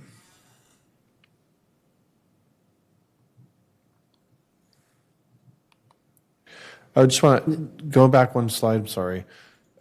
Just want to clarify for the public that some of these, like when it names city treasurer, this doesn't mean the city treasurer himself got $962 more. This is just the office of things that involve with that office, or that same thing with the city council.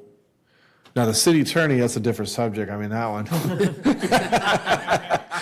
No, but I mean, if we incur unforeseen legal costs or things that we're dealing with, obviously that number at the attorney does fluctuate. That's kind of a moving target. But the council, the treasurer, these are just having to do with their departments. This is not the council. We didn't see $20,000. I just want to clarify that. It's because it's misleading when you read it. So. Mr. Slaria, can you go back that slide, general fund revenue adjustment? On that, the last line, total revenue fund adjustment, it looks like 3.3 million something is more revenue, right? It looks very good. But I would like to clarify on that, but the revenue 2.6 in the first line, that's why it looks very good, right? Yes. Otherwise, 2.698, that is not a revenue, that transfer. It's a one-time revenue transfer from Fund 10, which is our grant fund. We've previously received the funding as funding source for the purchase of the transit center. Unfortunately, when the purchase occurred, the city was faced with the cyber security attack, and which delayed the grant claiming process. long story short, we've received the funding, and now it's going, That's a reimbursement. the reimbursement that's going into the general fund. So That's there good. That's funding, we have it, but we just want to use on that. Right, it's for previously expensed items. So the real revenue increase is more like 700 and some thousand. Yeah, that's exactly right. Without, if you don't factor in that item. Thank you.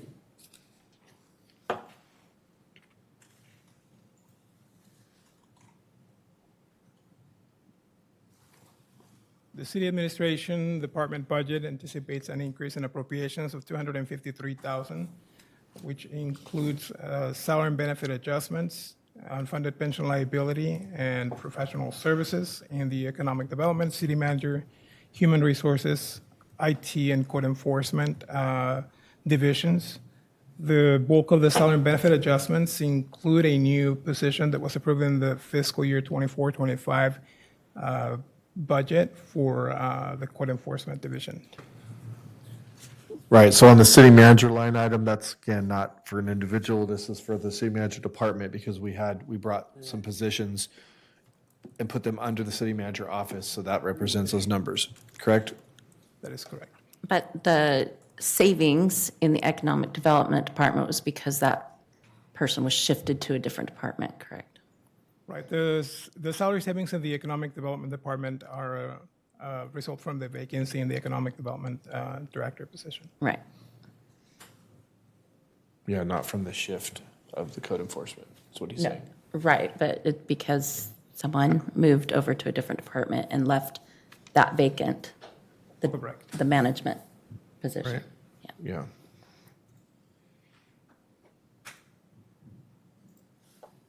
The non-departmental budget includes an increase in appropriations of $183,000 to cover the repairs and renovation of the Municipal Services Center, the police department. And it also includes salary and benefit adjustments, an adjustment in unfunded pension liability, professional services, and CD special events. Also included is a reduction in the transfer to the Parks Fund. We will look at more details on the Parks Fund in the next few slides.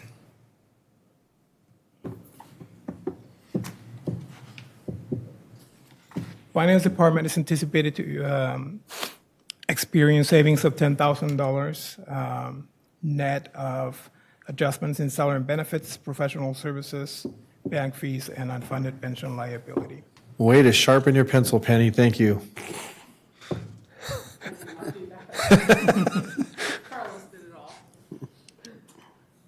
The police department will experience an increase in appropriation of $311,000, which is composed of salary and benefit adjustments, unfunded pension liability, and net operational cost of $80,000 for animal control services, background investigator, fitness program, homeless encampment cleanup, multi-factor authentication programs, repairs to telecommunications infrastructure, the Axon program, and the elimination of a unmarked vehicle.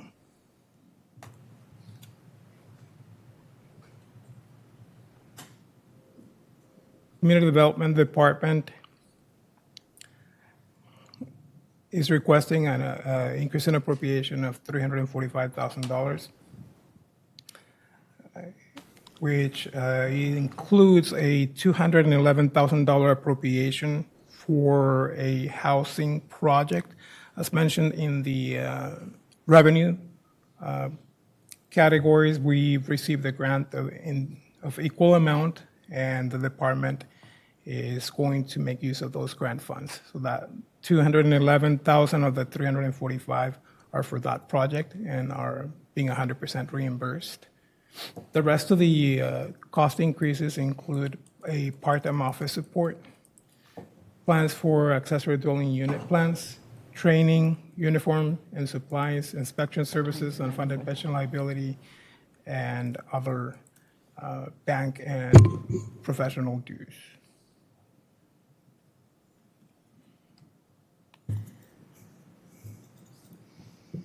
The Department of Public Works will be having savings of $11,000 in this upcoming year. This includes salary and benefit savings, which also bring down the unfunded pension liability costs. And it includes the reprioritization of the Fuel Master Program, the acquisition of a new lease for a copier, and software subscriptions, as well as a slight increase in uniform costs. Where is that salary and benefits savings coming from? Is that an empty position or? It's been the result of staff turnover. Over the years, we've had vacancies in the Department of Public Works. We bring in somebody new, but it comes in at a starting lower step in the salary scale. And so that over time and over several positions brings savings.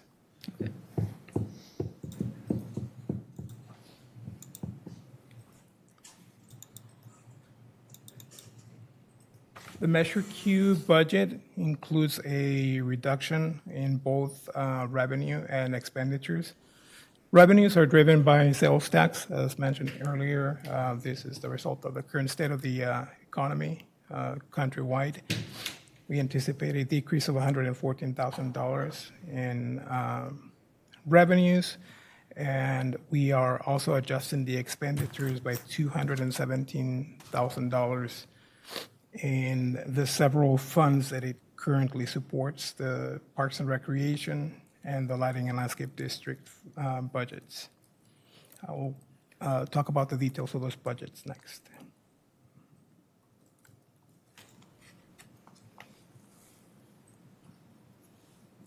The Parks and Recreation budget includes, again, a reduction, equal reduction in revenue and expenditures. Revenues for the department remain steady as anticipated. Overall, we don't anticipate a decrease in any of the service revenues, but we have reduced the contribution from the general fund as well as Measure Q to accommodate for the increases in fiscal year 24-25 that were approved during the mid-year budget, as well as for the reprioritization of projects in the fiscal year 25-26 budget. More in detail, what does that mean for the department? The department has reduced cost or moved these projects down the road for another year, and has incorporated other projects. Of the projects that have been reduced or removed includes the Littleton Center, Greer Park Playground, Chabola Center renovation, the sports complex, Galt Market Improvements Project was reduced, graffiti abatement and tree service contracts were reduced. The department has rescheduled the purchase of a stump grinder and a leaf vacuum truck. There is an equal purchase in another budget, which we will get to, and the bench replacement, Connex box, and the installation of cameras in several parks. Projects added or new cost added to the budget include salary and benefit adjustments, unfunded pension liability cost increases, vehicle and maintenance repair cost, the replacement of the pool filter and screen system, which has a cost of $95,000. Purchase of a flatbed cart and a shade structure for the market, fuel cost, office supplies, utility services for all facilities, software for the market to do better and improve tracking and services for booths at the market, and an on-call welding service for the market as well. The incorporation of a Galt Recreation magazine for our constituents, and increased cost in state and county permits. Quick question. I see graffiti up there. I thought that was under, didn't the police deal with graffiti? Why is parks have that. We found it more cost efficient to handle it in-house within our park systems. We still have the graffiti abatement in our L&L landscaping, but within our parks, we felt our staff could handle the majority of it. Okay. But wasn't that always under Measure R?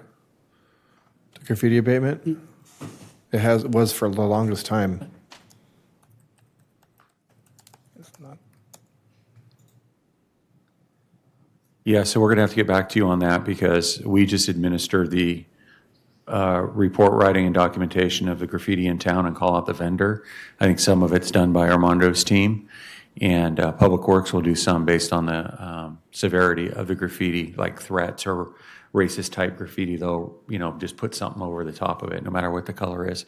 How that breaks down, I'm not sure because Public Works handles the billing portion for us on that. So I'd have to get back to you what the breakdown is, Measure R versus what Parks is covering. And it's actually not Parks, it's the L&L, right? Yeah, depending on the location, we have several areas that aren't covered by any L&Ls.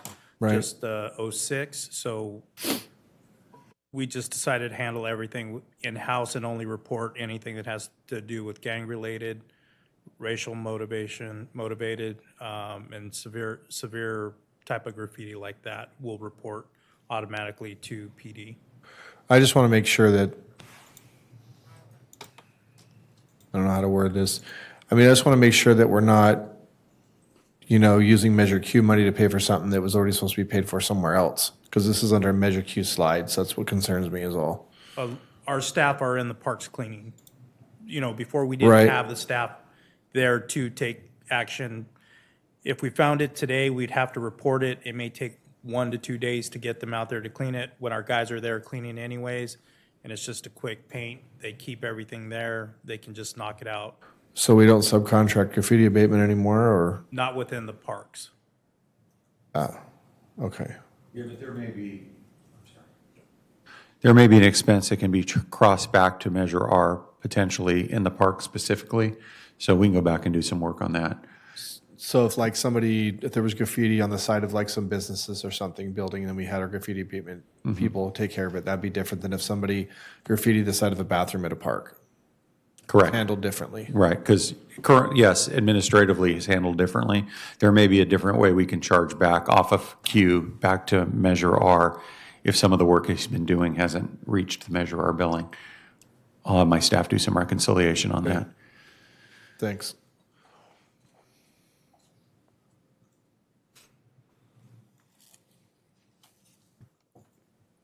On the lighting and landscape districts, we've also made adjustments to the budget. And you'll notice that there's an net increase in the L&L or lighting and landscape district budgets of $211,000, which includes several items, salary and benefit adjustments related to landscape and street maintenance, unfunded pension liability costs. This budget also includes the Carilion Boulevard Landscape Improvements Project, which has a budget of $225,000 to renovate landscape in the Carilion Boulevard. Utility cost increases, street lighting maintenance, operational supplies, and we've removed or reduced the cost, anticipated cost for the purchase of the vehicle and leaf vacuum trailer, as well as the asphalt and gopher abatement contracts. So on the L&Ls, these are revenues that came in above what the projected revenues were going to be. This is the additional contribution from Measure Q. So we've reduced some of the contribution to Parks and Rec, but we're increasing to the lighting and landscape district. Okay, because I was like, how would you not know what those were if they're fixed pretty much for years? That's what confused me. Okay. No, it's all Measure Q.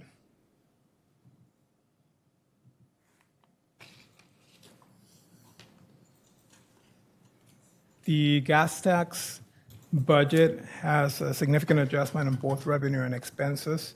This is changing practice, budgeting practice for capital projects. In the past, we budgeted capital projects for street maintenance and street improvements in the gas tax fund, which as costs have increased, does not currently provide sufficient resources to fund those projects. And in the last few years, those projects have been subsidized or supported by Measure A. And instead of creating a not so transparent lens by budgeting in the gas tax / streets fund and transferring from Measure A, we are directly budgeting in the Measure A fund for improved transparency. When we get to the Measure A fund, you will notice the projects that we've transferred from this fund.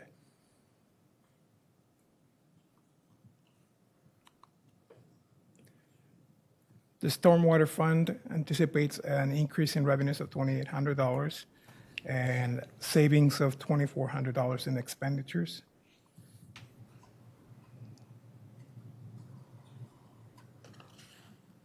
The Water Fund anticipates an increase in expenditures of $139,000, which includes salary and benefit adjustments, unfunded pension liability costs, building costs, the Fuel Master Program with minimal increase of $332, the Urban Water Management Program update, and permits related to new development.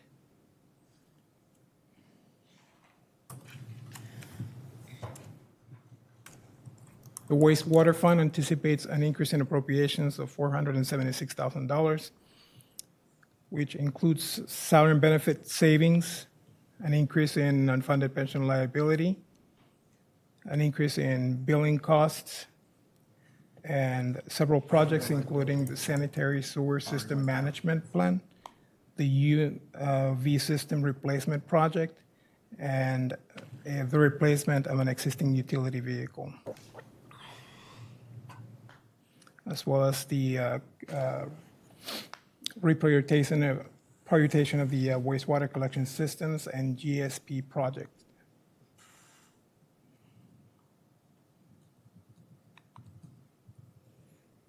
The firing range budget includes an increase in appropriations of $118,000, and it anticipates an increase of revenue of $9,000. Cost increases are related to salary and benefit adjustments and funded pension liability, equipment rental and supplies, but the biggest cost is the repairs of the West Range, which are a new capital project.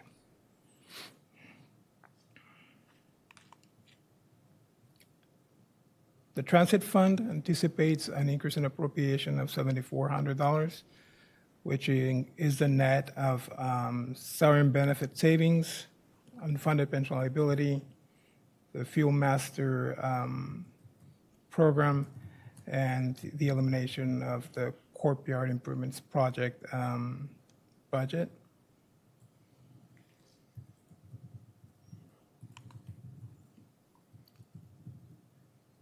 The Streets / Grants Fund includes a decrease in revenue, which is an adjusted amount for an anticipated grant that is now based on actual award, which is now $1.8 million of the original rough estimate of $2 million.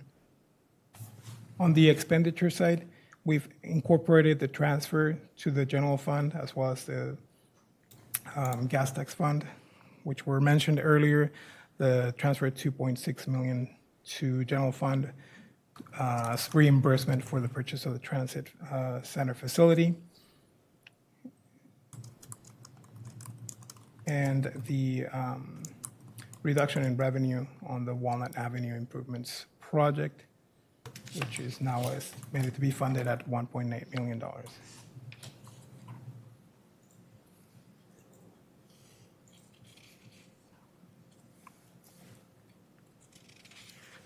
The capital acquisition impact fee anticipates an increase in appropriations of $5.7 million.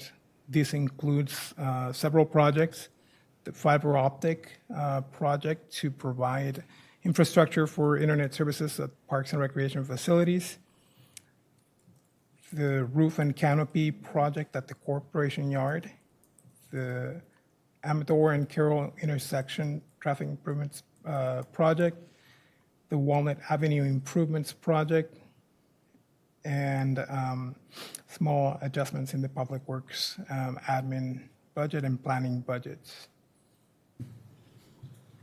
Mr. Solario, can you please just briefly explain what Fund 11 is?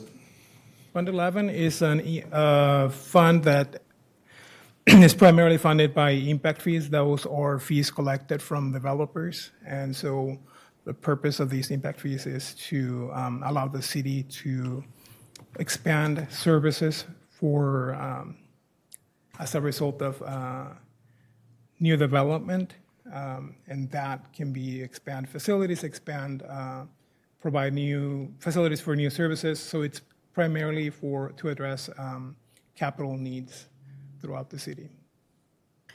Real quick, and probably Mr. Griffin needs to answer this. Can you remind me what the Walnut Avenue Improvement Project is, and what it's doing?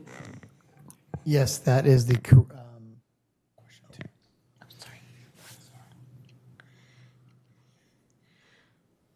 I'm sorry, I was thinking of a different project. That is, we have a grant-funded project for improvements to the roadway east of Walnut, and then we also have improvements to the intersection of Emerald Vista and Walnut, adding a rapid rectangular flashing beacon, and adding some curb gutter sidewalk, and also doing some sidewalk gap closures along the north side of Walnut, just east of Emerald Vista. And so some of that too would be our match. So Emerald Vista's getting a crosswalk? Emerald Vista is getting a crosswalk. That is a grant-funded project through SACOG. So that's the area of the empty lot, the grass lot, right? No, Emerald Vista is up by my house. I thought Emerald Vista is the one between Carillion and, isn't it that It's vacant right lot? by the freeway, just east Yeah. of the freeway. Yeah, it's the vacant, that big Emerald grass Vista area. is the one that goes up No. to the back of Lake Canyon. Yeah. It's going to be our next That turns problem. into a dare? Yeah. Yeah, no, I know, that's what I'm talking about. So if, There's homes on all four corners. But, I mean, there's some that were county at some point. I don't know that we ever got. I meant, so a little bit further east of Emerald Vista is that That's commercial. Vintage Oak. Yep. Is Yeah, where it's that, Vintage what you're Oak, thinking, yeah. but, okay, so this is money we haven't spent yet, but it's gonna, because that hasn't happened, obviously. Okay. And then, but we didn't pay for the new lights that went up at at Walnut and Marengo, right? That was the developer? That's not what that is. right? Correct, yeah, those were improvements required as a condition of approval for the Liberty Ranch Development Project. Okay, that's what I thought.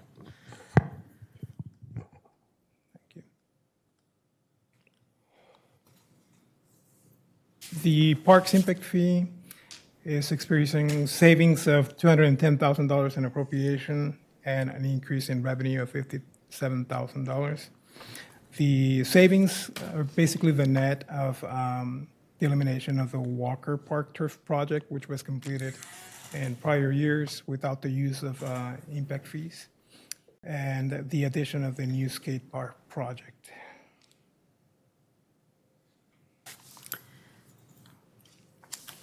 The water and wastewater impact fee funds will also experience an increase in revenue of $87,000 and expenditure of $300,000.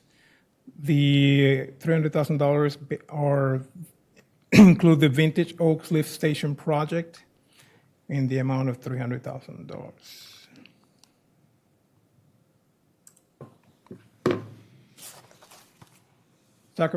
Sacramento Transportation Authority Fund, or known as the Metro Fund, will experience an increase in revenues of $150,000. And on the expenditure side, it has a net increase of $193,000, which includes a reduction in the transfer to the gas tax fund, as mentioned earlier, and the addition of projects that would have otherwise been funded in the gas tax fund that include appropriations for the Wendy Hope and Amador project, the annual payment rehab, the streets right-of-way maintenance, improvements to the Walnut Avenue, and that's it.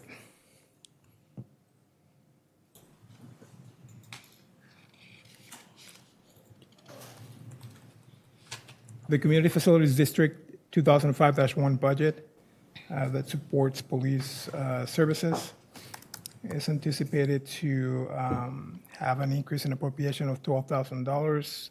That is the net of an increase in the cost allocation, salary and benefit adjustments, unfunded pension liability, and a reduction in capital expenditures.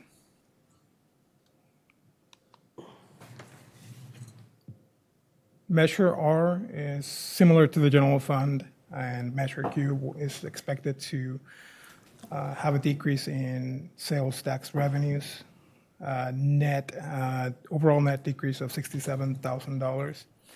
Part of the sales tax reduction is offset by an increase in interest. And on the expenditure side, we're experiencing savings of $405,000. This includes the transfer of 2 positions to the general fund, one in field operations and another one in the detectives division. There's an additional position left unfunded due to difficulty filling the position. The total count of positions within the Measure R budget is in line with the Measure R spending plan.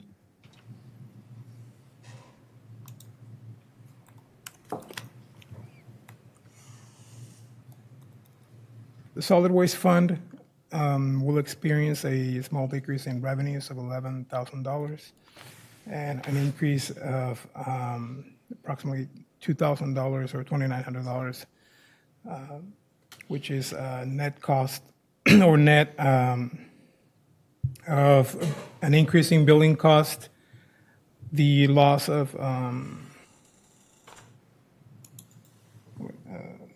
the additional cost of hazardous waste recycling programs, and net reduction in administrative costs.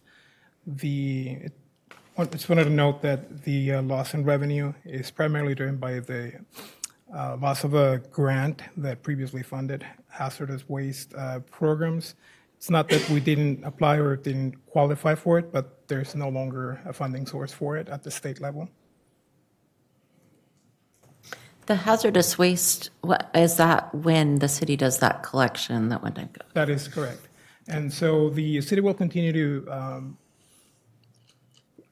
host those events, just that they will be funded by revenues from charges for services.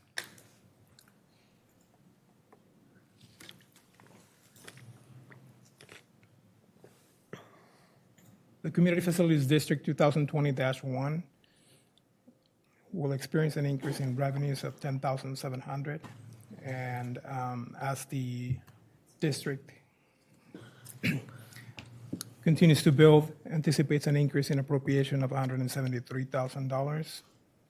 Includes a minor increase in salary and benefits, the purchase of a leaf vacuum with trailer, expanded utility services, and salary and benefits also in the Parks and Recreation or Landscape Maintenance Division.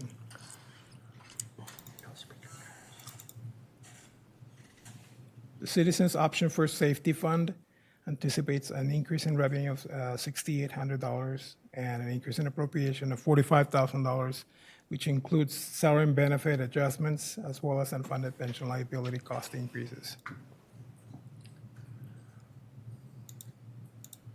Finally, the redevelopment and successor agency funds are being adjusted in accordance with the last and final ROPS, or final recognized operations payment schedule, as approved by the council and the countywide oversight committee.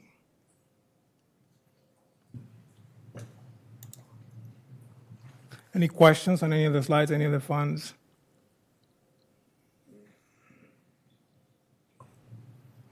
That concludes my presentation. All right, so this is a public hearing, so I'm going to open the public hearing before we hear any more comments from council. So the public hearing is open.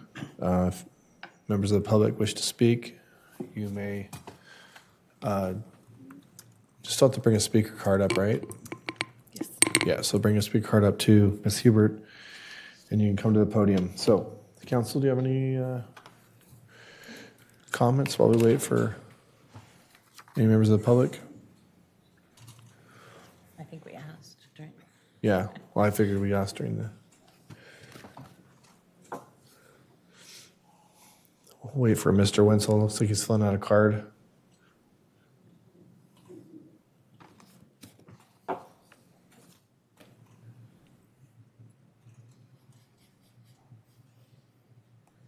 Mr. Mayor, can I ask a question to Slario? Go ahead. Slario, could you go that slide 2025, 2026 projected fund balance? Just funny, want to make sure there's a clarification.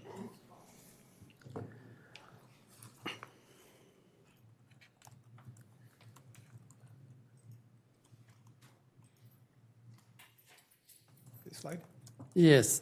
You know, if we're looking at the general fund, the starting balance is 23 million, right? And the ending balance is almost 25 million, right? And the general fund looks healthy, right? That's correct. If we look at the bottom, and the total all over is fund balance is 174 million. And the ending balance, fund balance is 161. And we are in negative almost 12 million. Did you have concern? And what have any concern when you all over, we are 12 million? This report shows. Do you have any concern?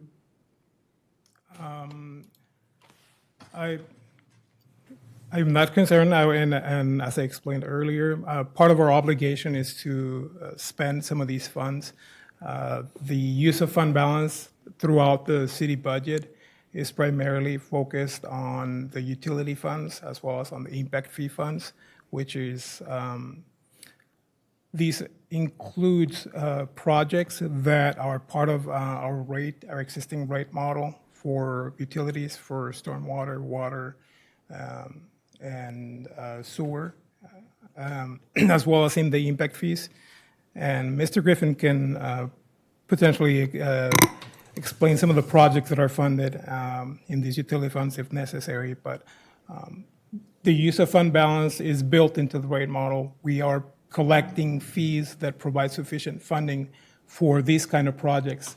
Unfortunately, we cannot collect all of it at once, so we build up the savings, and over the years, as we accumulate sufficient funding and as new mandates, new requirements come up, as well as infrastructure ages, we make use of that fund balance and maintain infrastructure up to date and in compliance.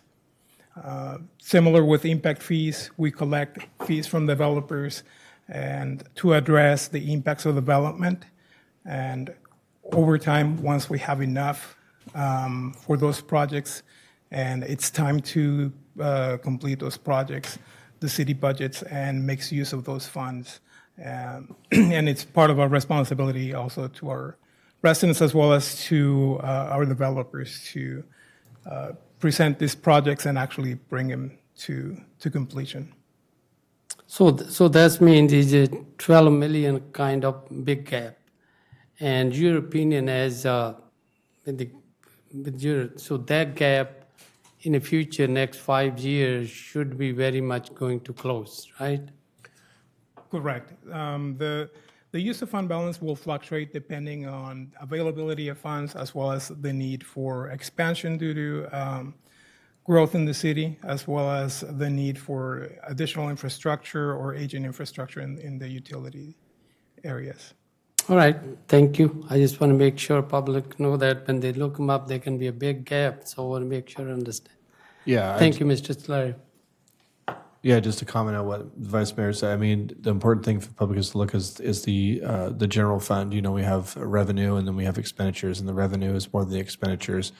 And that's the important thing. Those bottom numbers, you know, those are skewed by enterprise funds, you know, that are huge amounts of money, but those monies are collected with the intent of spending specific on projects. So that money is going to go down.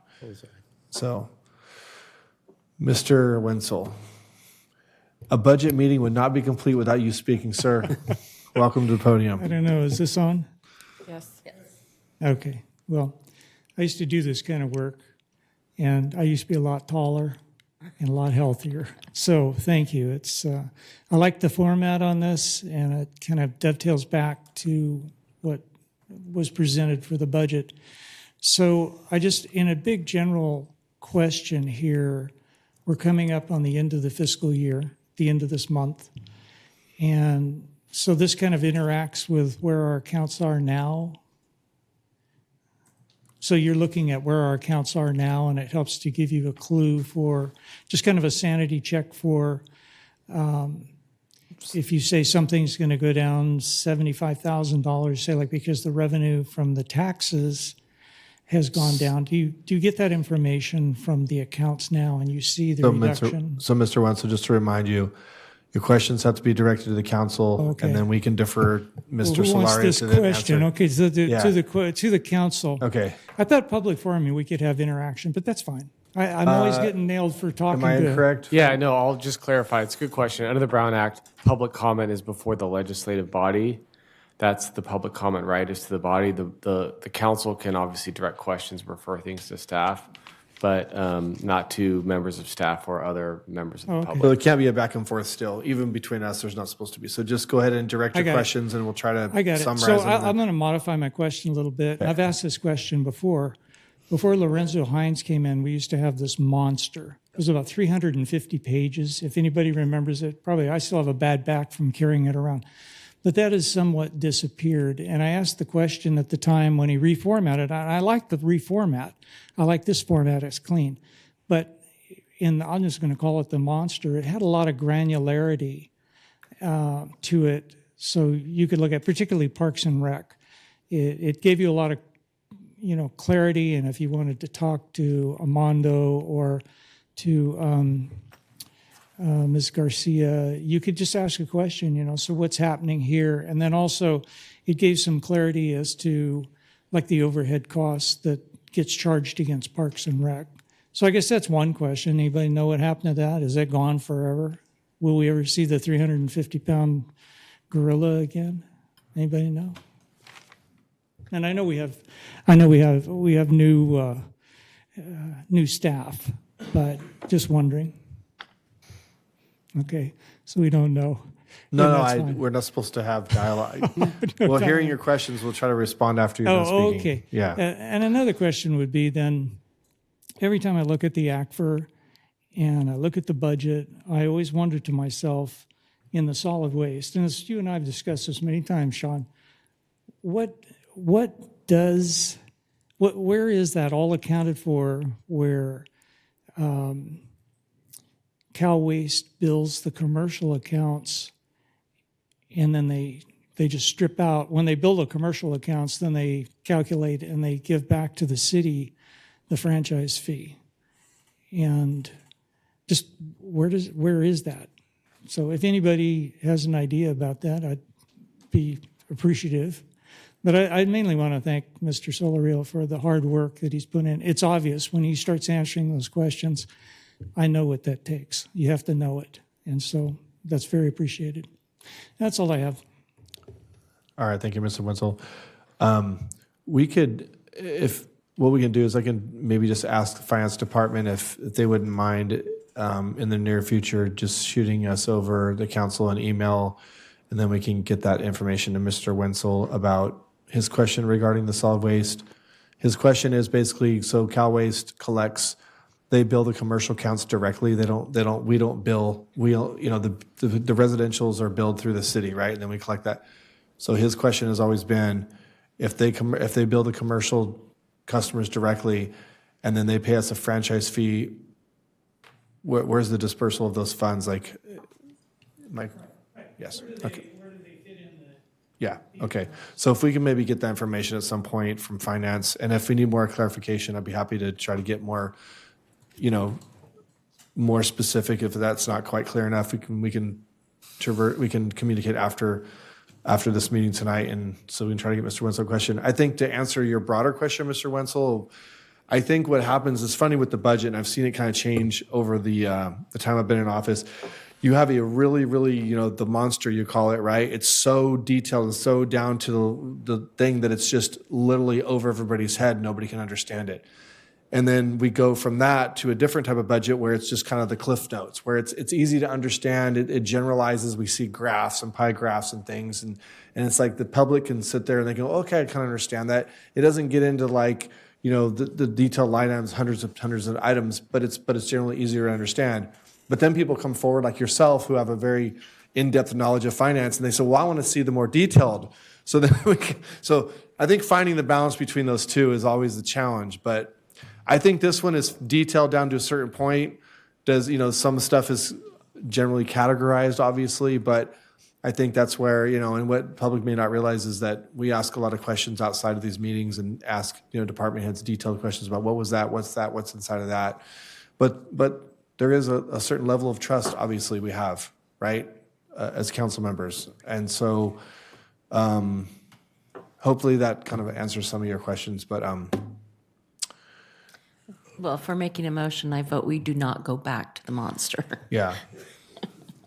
But if the information is there, and I believe you could ask, I mean, it's all a matter of public record. So if you have a question that's very detailed, that's not in these type of reports, you can ask, just not me. Yeah. I mean, this just a reminder to the public. I know you know this, Mr. Wenzel, but all this documents is online at any given time. If somebody wanted to know the breakdown of a particular line item, they're welcome to email the city, and we can get that information back to you. That's always available to the public. We want to make sure that everybody understands. But I do like Mr. Solaro. I want to applaud you. You're very sharp.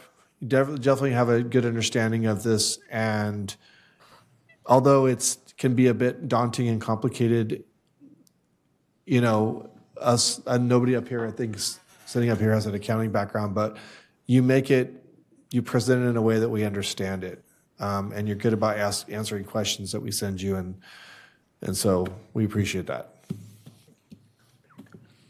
Yeah, I agree, Mr. Solario. I've sat through almost 20 years of council meetings, not just Galt. I've sat through almost 20 years of 3 school boards and 2 fire districts.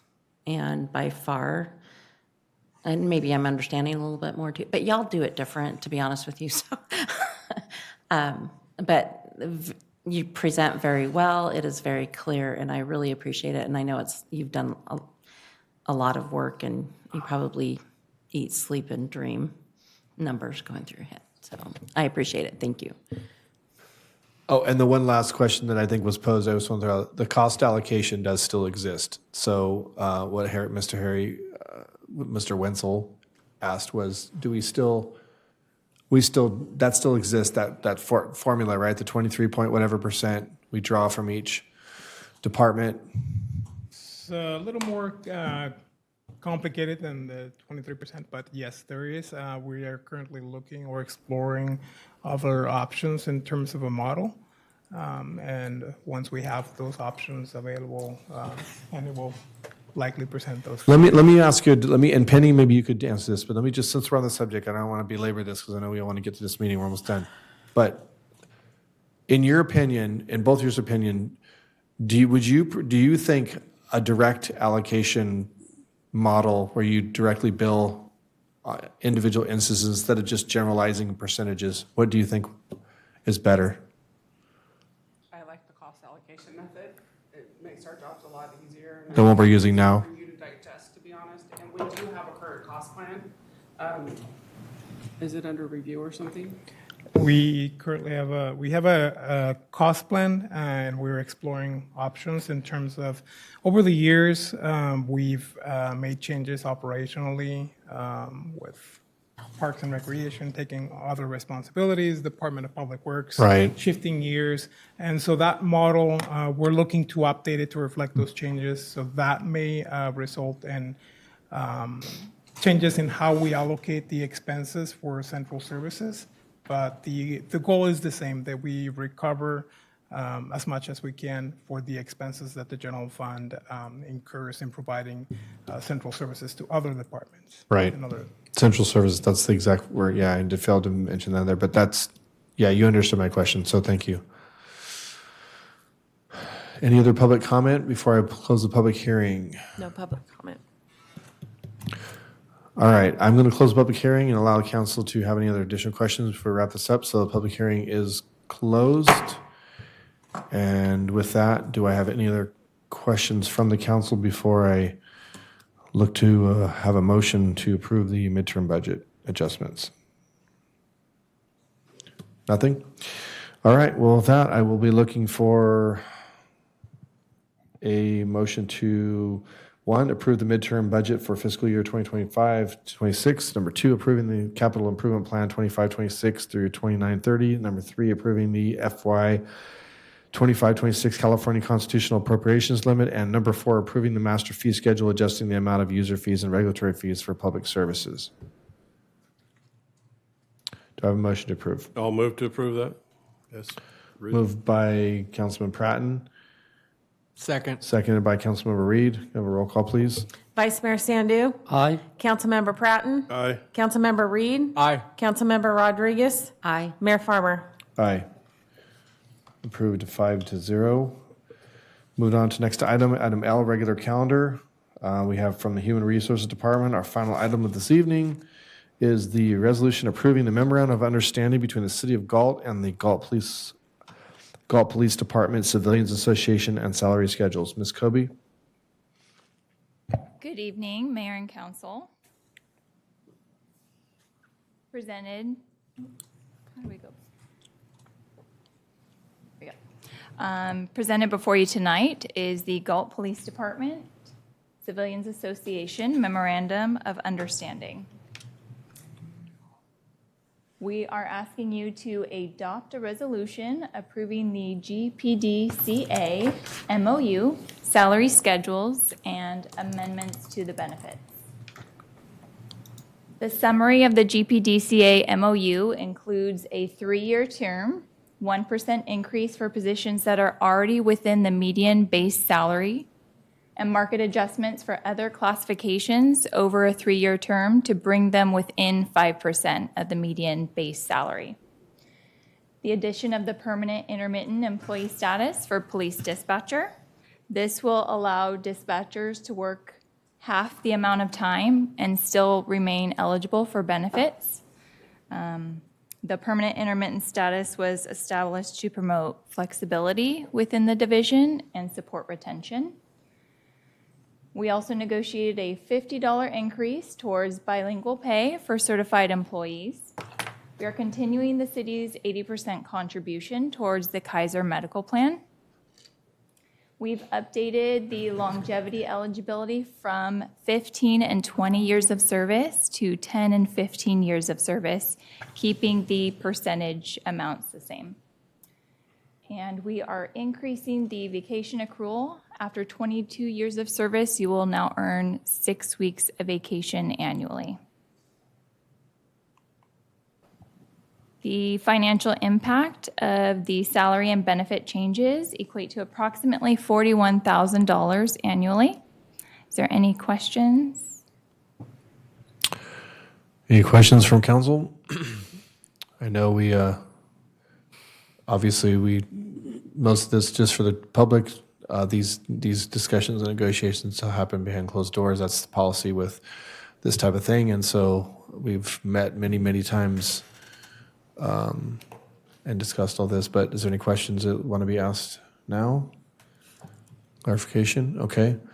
Well, with that, I just want to say thank you to both sides. Our negotiator that works on behalf of the city.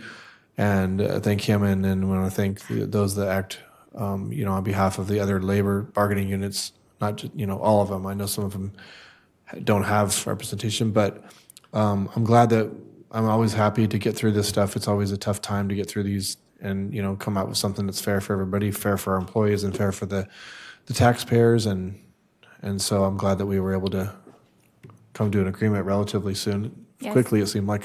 Yeah. Yes, thank you. Also to Laura Sotelo, she is the president of the GPDCA. So thank you to her and the negotiations team for working so collaboratively and, getting this contract across the finish line. All right, well, with that, if there is no questions or any public comment on this item? No public comment. Oh. We Yeah, need it, we just don't have it. right. We need it, somebody. I didn't even have that about you. Yes. Easy.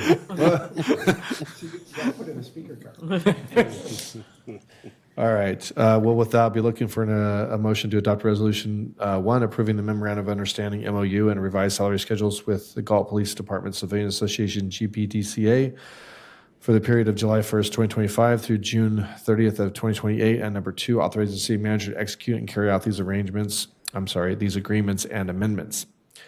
Do I have a motion to approve? I'll move. Moved by Councilmember Reed, seconded by the Vice Mayor. Can I have a roll call? Vice Mayor Sandu. Aye. Councilmember Pratton. Aye. Councilmember Reed. Aye. Councilmember Rodriguez. Aye. Mayor Farmer. Aye. Approved 5-0. Item M, communication. Do we have any this evening? None. City Clerk's report. None. Comments by staff. Mr. Rice. Only comment tonight is a reminder that City Hall will be, and city offices will be closed Thursday due to the holiday.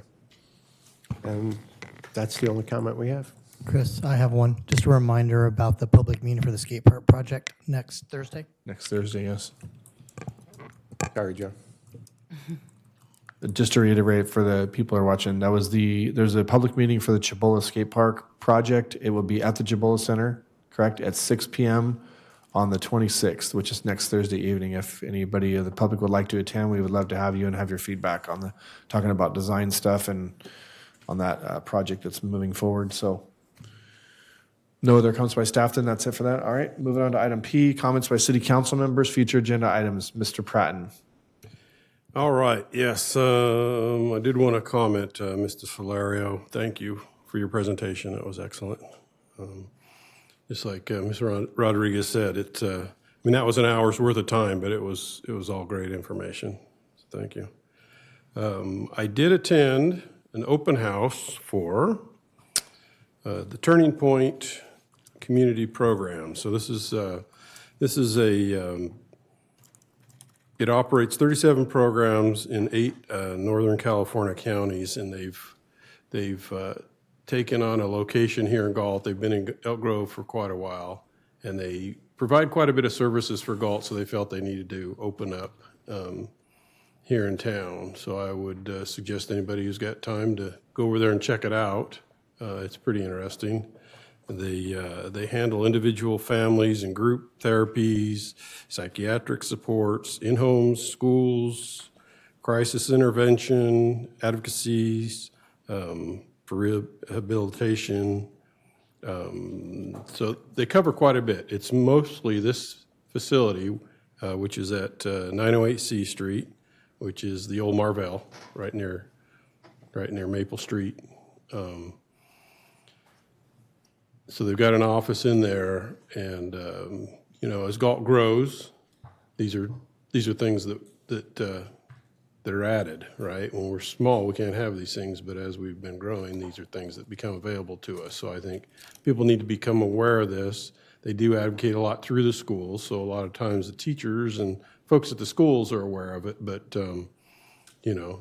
parents and folks outside in the community aren't always aware of it. So I asked them to maybe show up during public comment or something and give a brief something, a 5-minute speech or something. So hopefully they'll do that in the near future and let everybody understand a little bit better of what it is they do. But I'm happy to see them moving into town. That's the only one I got. All right, thank you, sir. Vice Mayor Sandu. Thank you, sir. Thank you for the public comment. Thank you for Ken Lee and Larry Winslow. Thank you for you asking that question. That question is very important, and if we can something implement, I certainly will do it. And thank you for all staff. Thank you for whole staff. Thank you for every director working hard. make the city success. Thank you for city manager. Thank you for the, thanks, that's all, Mr. Mayor. All right, thank you, sir. Mr. Reed. First off, I thank you, Mr. Solario, for the presentation, like everybody else said. I also wanted to thank all the city staff for answering all of our questions in all the emails that we send before the meeting, and then sitting here amongst us answering all of our questions that we come up with at the last minute that we didn't think of before. So thank you for all of that. I think that's it. All right, thank you. Councilwoman Rodriguez? I too wanted to thank Mr. Lee because I feel like he brings a different perspective. And when he said he's walking on the sidewalk with his walker and he's looking down, and that different perspective, I think it's wonderful. Please keep bringing us those perspectives because we need to hear from all walks of life throughout the city. So I really appreciate you being here, religiously almost. And Mr. Wenzel for being a watchdog over budgets, over a lot of decisions. I really appreciate it. It makes us feel like people are listening and interested in what's going on around them. So I do appreciate that. I do want to do a shout out, and I don't know which department, so I apologize. It was either Parks and Rec or Public Works, but I had turned onto Bassau heading west from Marengo, and that middle median just after that turn, I thought, oh my gosh, look at these huge weeds that are just popping out from the flowers. And I'm like, oh, I really need to get someone out here. And then about, I don't know, 20 feet down the road, there was someone in the middle pulling them all up. And by the time I came back that direction, the whole median was cleaned up and the flowers were beautiful and everything looked great. So please, whoever, I don't know who is in charge of that, but please let your employees know that it is noticed and very appreciated, all that they do, not just down that, but all around town. And I know it's a big town to have to keep clean, so I thank them for that. It's probably a thankless job, and here, now there's a thank you. I do have a question, though, from something, I think Mr. Lee actually brought up a question. Is there a rule when someone is they do their garden or their lawn and everything and they blow it out to the middle of the street? Is that okay? Because I see it all the time. I just didn't, I mean, because it eventually obviously makes its way back down into the storm drain, right? It just goes back. So I don't know, are there rules against that? I don't. You know, it's a good question. I'm not sure. I mean, we could investigate to see. I mean, I don't know that that's that important, but I just started thinking, you know, I see it all the time and think it's just going to go right back to the gutter as the cars go by and down into that storm drain. The street sweeper comes by once a month, so that's not really going to do it. But anyway, that was just a quick question. And then I want to piggyback on myself, on my Walnut project. Sorry, Mr. Griffin. Does that happen to include a light at the intersection of East Stockton and Walnut? Because that is so dark right there by the the freeway entrance and exit right there. There's no lighting. As far as the specifics, I need to check back with the team and report back to council on what the specific components of the project are. Okay. Because I know at one point I did talk to a previous public works director, and he had told me at that point that those two properties right on that corner, on the east, north and south corners are county. And so he said that we wouldn't do that. So they do have, those two corners have different garbage cans. They are, at least they've got the waste management garbage cans, the two corners. But, or at least they're sitting there, maybe they're just old ones that they kept at some point. But anyway, regardless, it would be nice to have a light, and I don't know if that's a Caltrans thing as well, if they need to help with the lights or SMUD or whoever. Anyway, something to look into, because that intersection, unless they're gonna close that one. But anyway, it's just very dark. Another quick question. What department does the Youth Commission work under?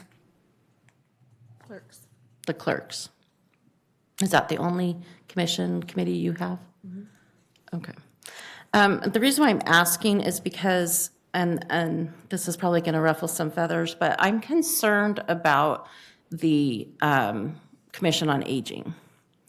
I feel like they're less of a Commission on Aging as they are an event committee throwing activities. And I feel like in the past, before COVID, we had the Commission on Aging trying to do their thing that held events like health fairs and different things like that, that was kind of community-wide. And then we had the senior club who actually did events, they did bingo, they did those kind of things. And that wasn't necessarily anything governed by the commission, other than that the commissioners sometimes helped and volunteered to go there. So my concern is that we are missing an element. I almost feel like the Commission on Aging, it's supposed to be this official commission, it's a commission. And yet they're planning casino runs, they're doing bingo, which are great. They do have the resource center, but it just seems like they're being underutilized. And I don't know that their actual function, what I think they should be under Parks and Rec, because I think that's not the responsibility of Parks and Rec. I think maybe it should be moved to either under the city manager or administration somewhere. I just feel like that we're missing something here. So if I have support, I would like to see if staff can maybe look in to seeing where this commission should be sitting, if they should be even there, and maybe it just transfers into a activities committee or something that helps Parks and Rec, if that's all that it needs to be, something along those lines. And I don't know if there's any other support for that. If not, that's fine. I just think we're missing something there. And then one last thing, and I know, well, actually two last things, but I'll stay with the Commission on Aging-esque. I'm a little irritated because I keep getting phone calls and emails and texts about Galt Place. So I did a little bit of my own investigation, called actually someone who's very interested in the issues going on over there, and have been directed to environmental health, the public guardian's office, and it is my understanding, and from what the little contact I've had with those two offices, that they could come in and significantly help. But they need the residents to step up and not ever step back. They've got to come forward, and they have to be strong. They're gonna have to let people in. And then the city's got to give these everybody the support and let them know that there's an issue there. I do know that there's already been 2 swabs that have been taken. The results of those I have not seen yet, but those won't be official, because it wasn't an official person who collected the swab. But there is significant issue in there. Too many hospitalizations in the last 3 months for that area, and this is coming from public officials or public health. There is a concern whether we need to get, and I appreciate that our code enforcement has been in there. I appreciate our fire's been in there, and they've checked what they can check. They've done their job. I think the issues are beyond what Galt is capable of monitoring, and we need to reach out. We need help, and it might not even just stop at Galt Place. It may be other large area or large apartment complexes, whether they're for seniors or for families or for anyone. I think we're doing a disservice to our citizens by not following through, making sure that their living conditions are better than they are in some places. I do have an appointment with environmental health, a phone appointment to for them to answer more questions for me. I do have one of the public nurses is very concerned, and or I should say she's very interested.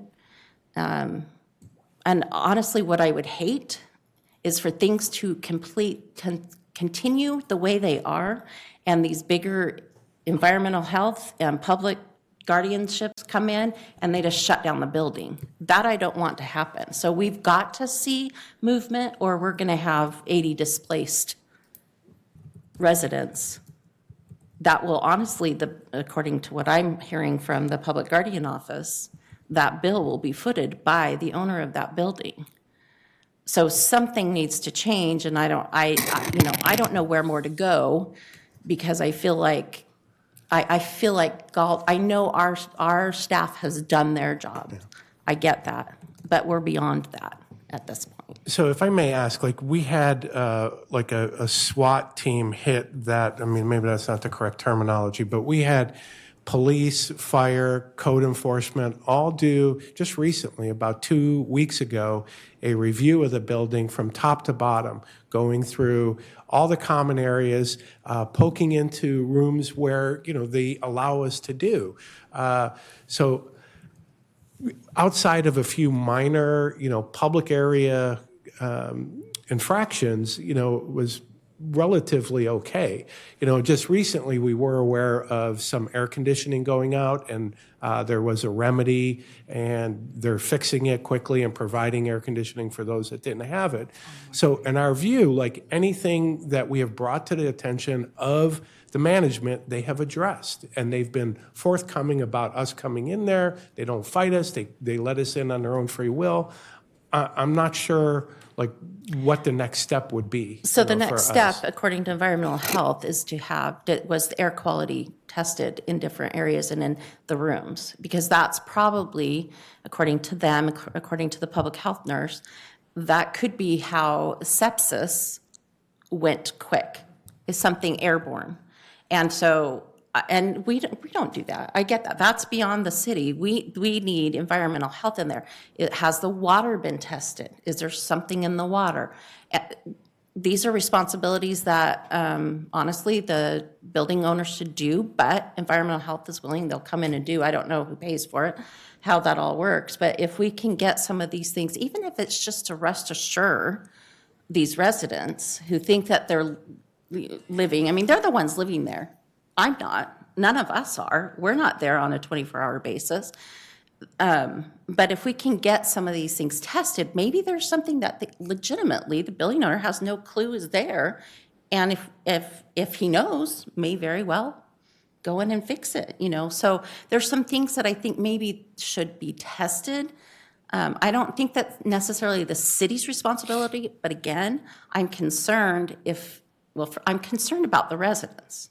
There's I think the last count was 12 or 13 residents out of 85 were hospitalized in a 2-month period.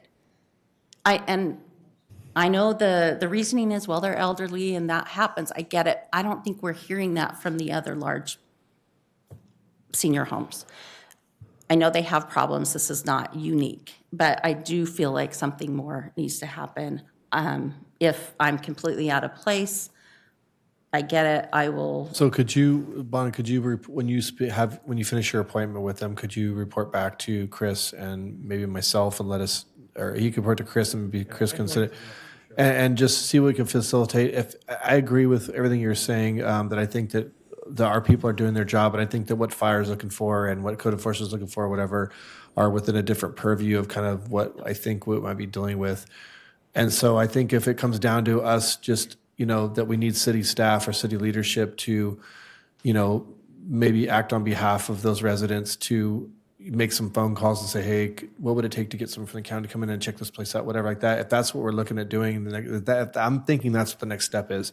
I would support that. I think that's what we need to do because, we need to either rule something in or out once and for all because I hear this stuff all the time. So anyways, I know this is not agenda. Yeah, I was about to say, Mayor, I would just like to kind of, because the public doesn't have the benefit of knowing this was going to be discussed, we probably need to nip the conversation. But if we can put it in terms of a future agenda item request or something, or if you just want to share that. I guess my question to my colleagues would be, would you agree, and after I come back with whatever I find out, would you agree to staff looking into how we can support fixing, or encouraging or whatever the issue if the environmental, Councilmember Rodriguez, I would agree to that. okay, yeah, I mean, I'm not asking for a change right now, let's go, but I mean, anyway, so that would be my request to my colleagues. Is it okay if staff then can follow up with what we find I would out? support that, I think. Mr. Pereira, you just talk to the city manager and go from there. Yeah. Okay. Yeah, and if we need to future agendize an item or whatever, but I think where we know what we need, and I think Chris understands, so I think we'll, yeah, and if you could please, me as well, Chris, we've had this conversation many times, so thank you. And thank you, Bonnie. Anything else? No, I think you heard from me enough. Yeah. I just want to quickly just want to thank public comment, Mr. Lee. Do appreciate your comments, Mr. Lee. It's nice to have somebody come up and thank staff or some of our workers for doing X, Y, Z instead of always being the delivery of a complaint. So thank you for mixing the two. Appreciate that. Thank you, Mr. Wenzel, for your public comments. As always, I just want to remind everybody we have 4th of July coming up. We have a lot of activities. We want to register for the parade, citygalt.org. All the information's on there. You can call Parks and Rec if you have questions, but it's about a little over 2 weeks away. I want to thank your staff, Armando, for a good Saturday market on the 7th. It looks very well attended, very well done as usual. If you can pass along my thanks to them. And then lastly, I want to thank the staff and the city manager, whoever was present, because I don't know who all was there, for meeting with the Cornell, all the people that surround the Fairway Oaks project. I know you guys have had 2 subsequent meetings with those folks. One of them was, a little bit unruly. I heard the other one went well the other night, but thank you, Chris, for coming by and updating me on that meeting. And I appreciate you guys doing the outreach to those people. I know that we don't have to do that, so I appreciate you guys for doing that because it's important, and these guys are citizens. And, it's important that we try to make this thing go as smooth as possible. So with that, I will adjourn the meeting at 8:51.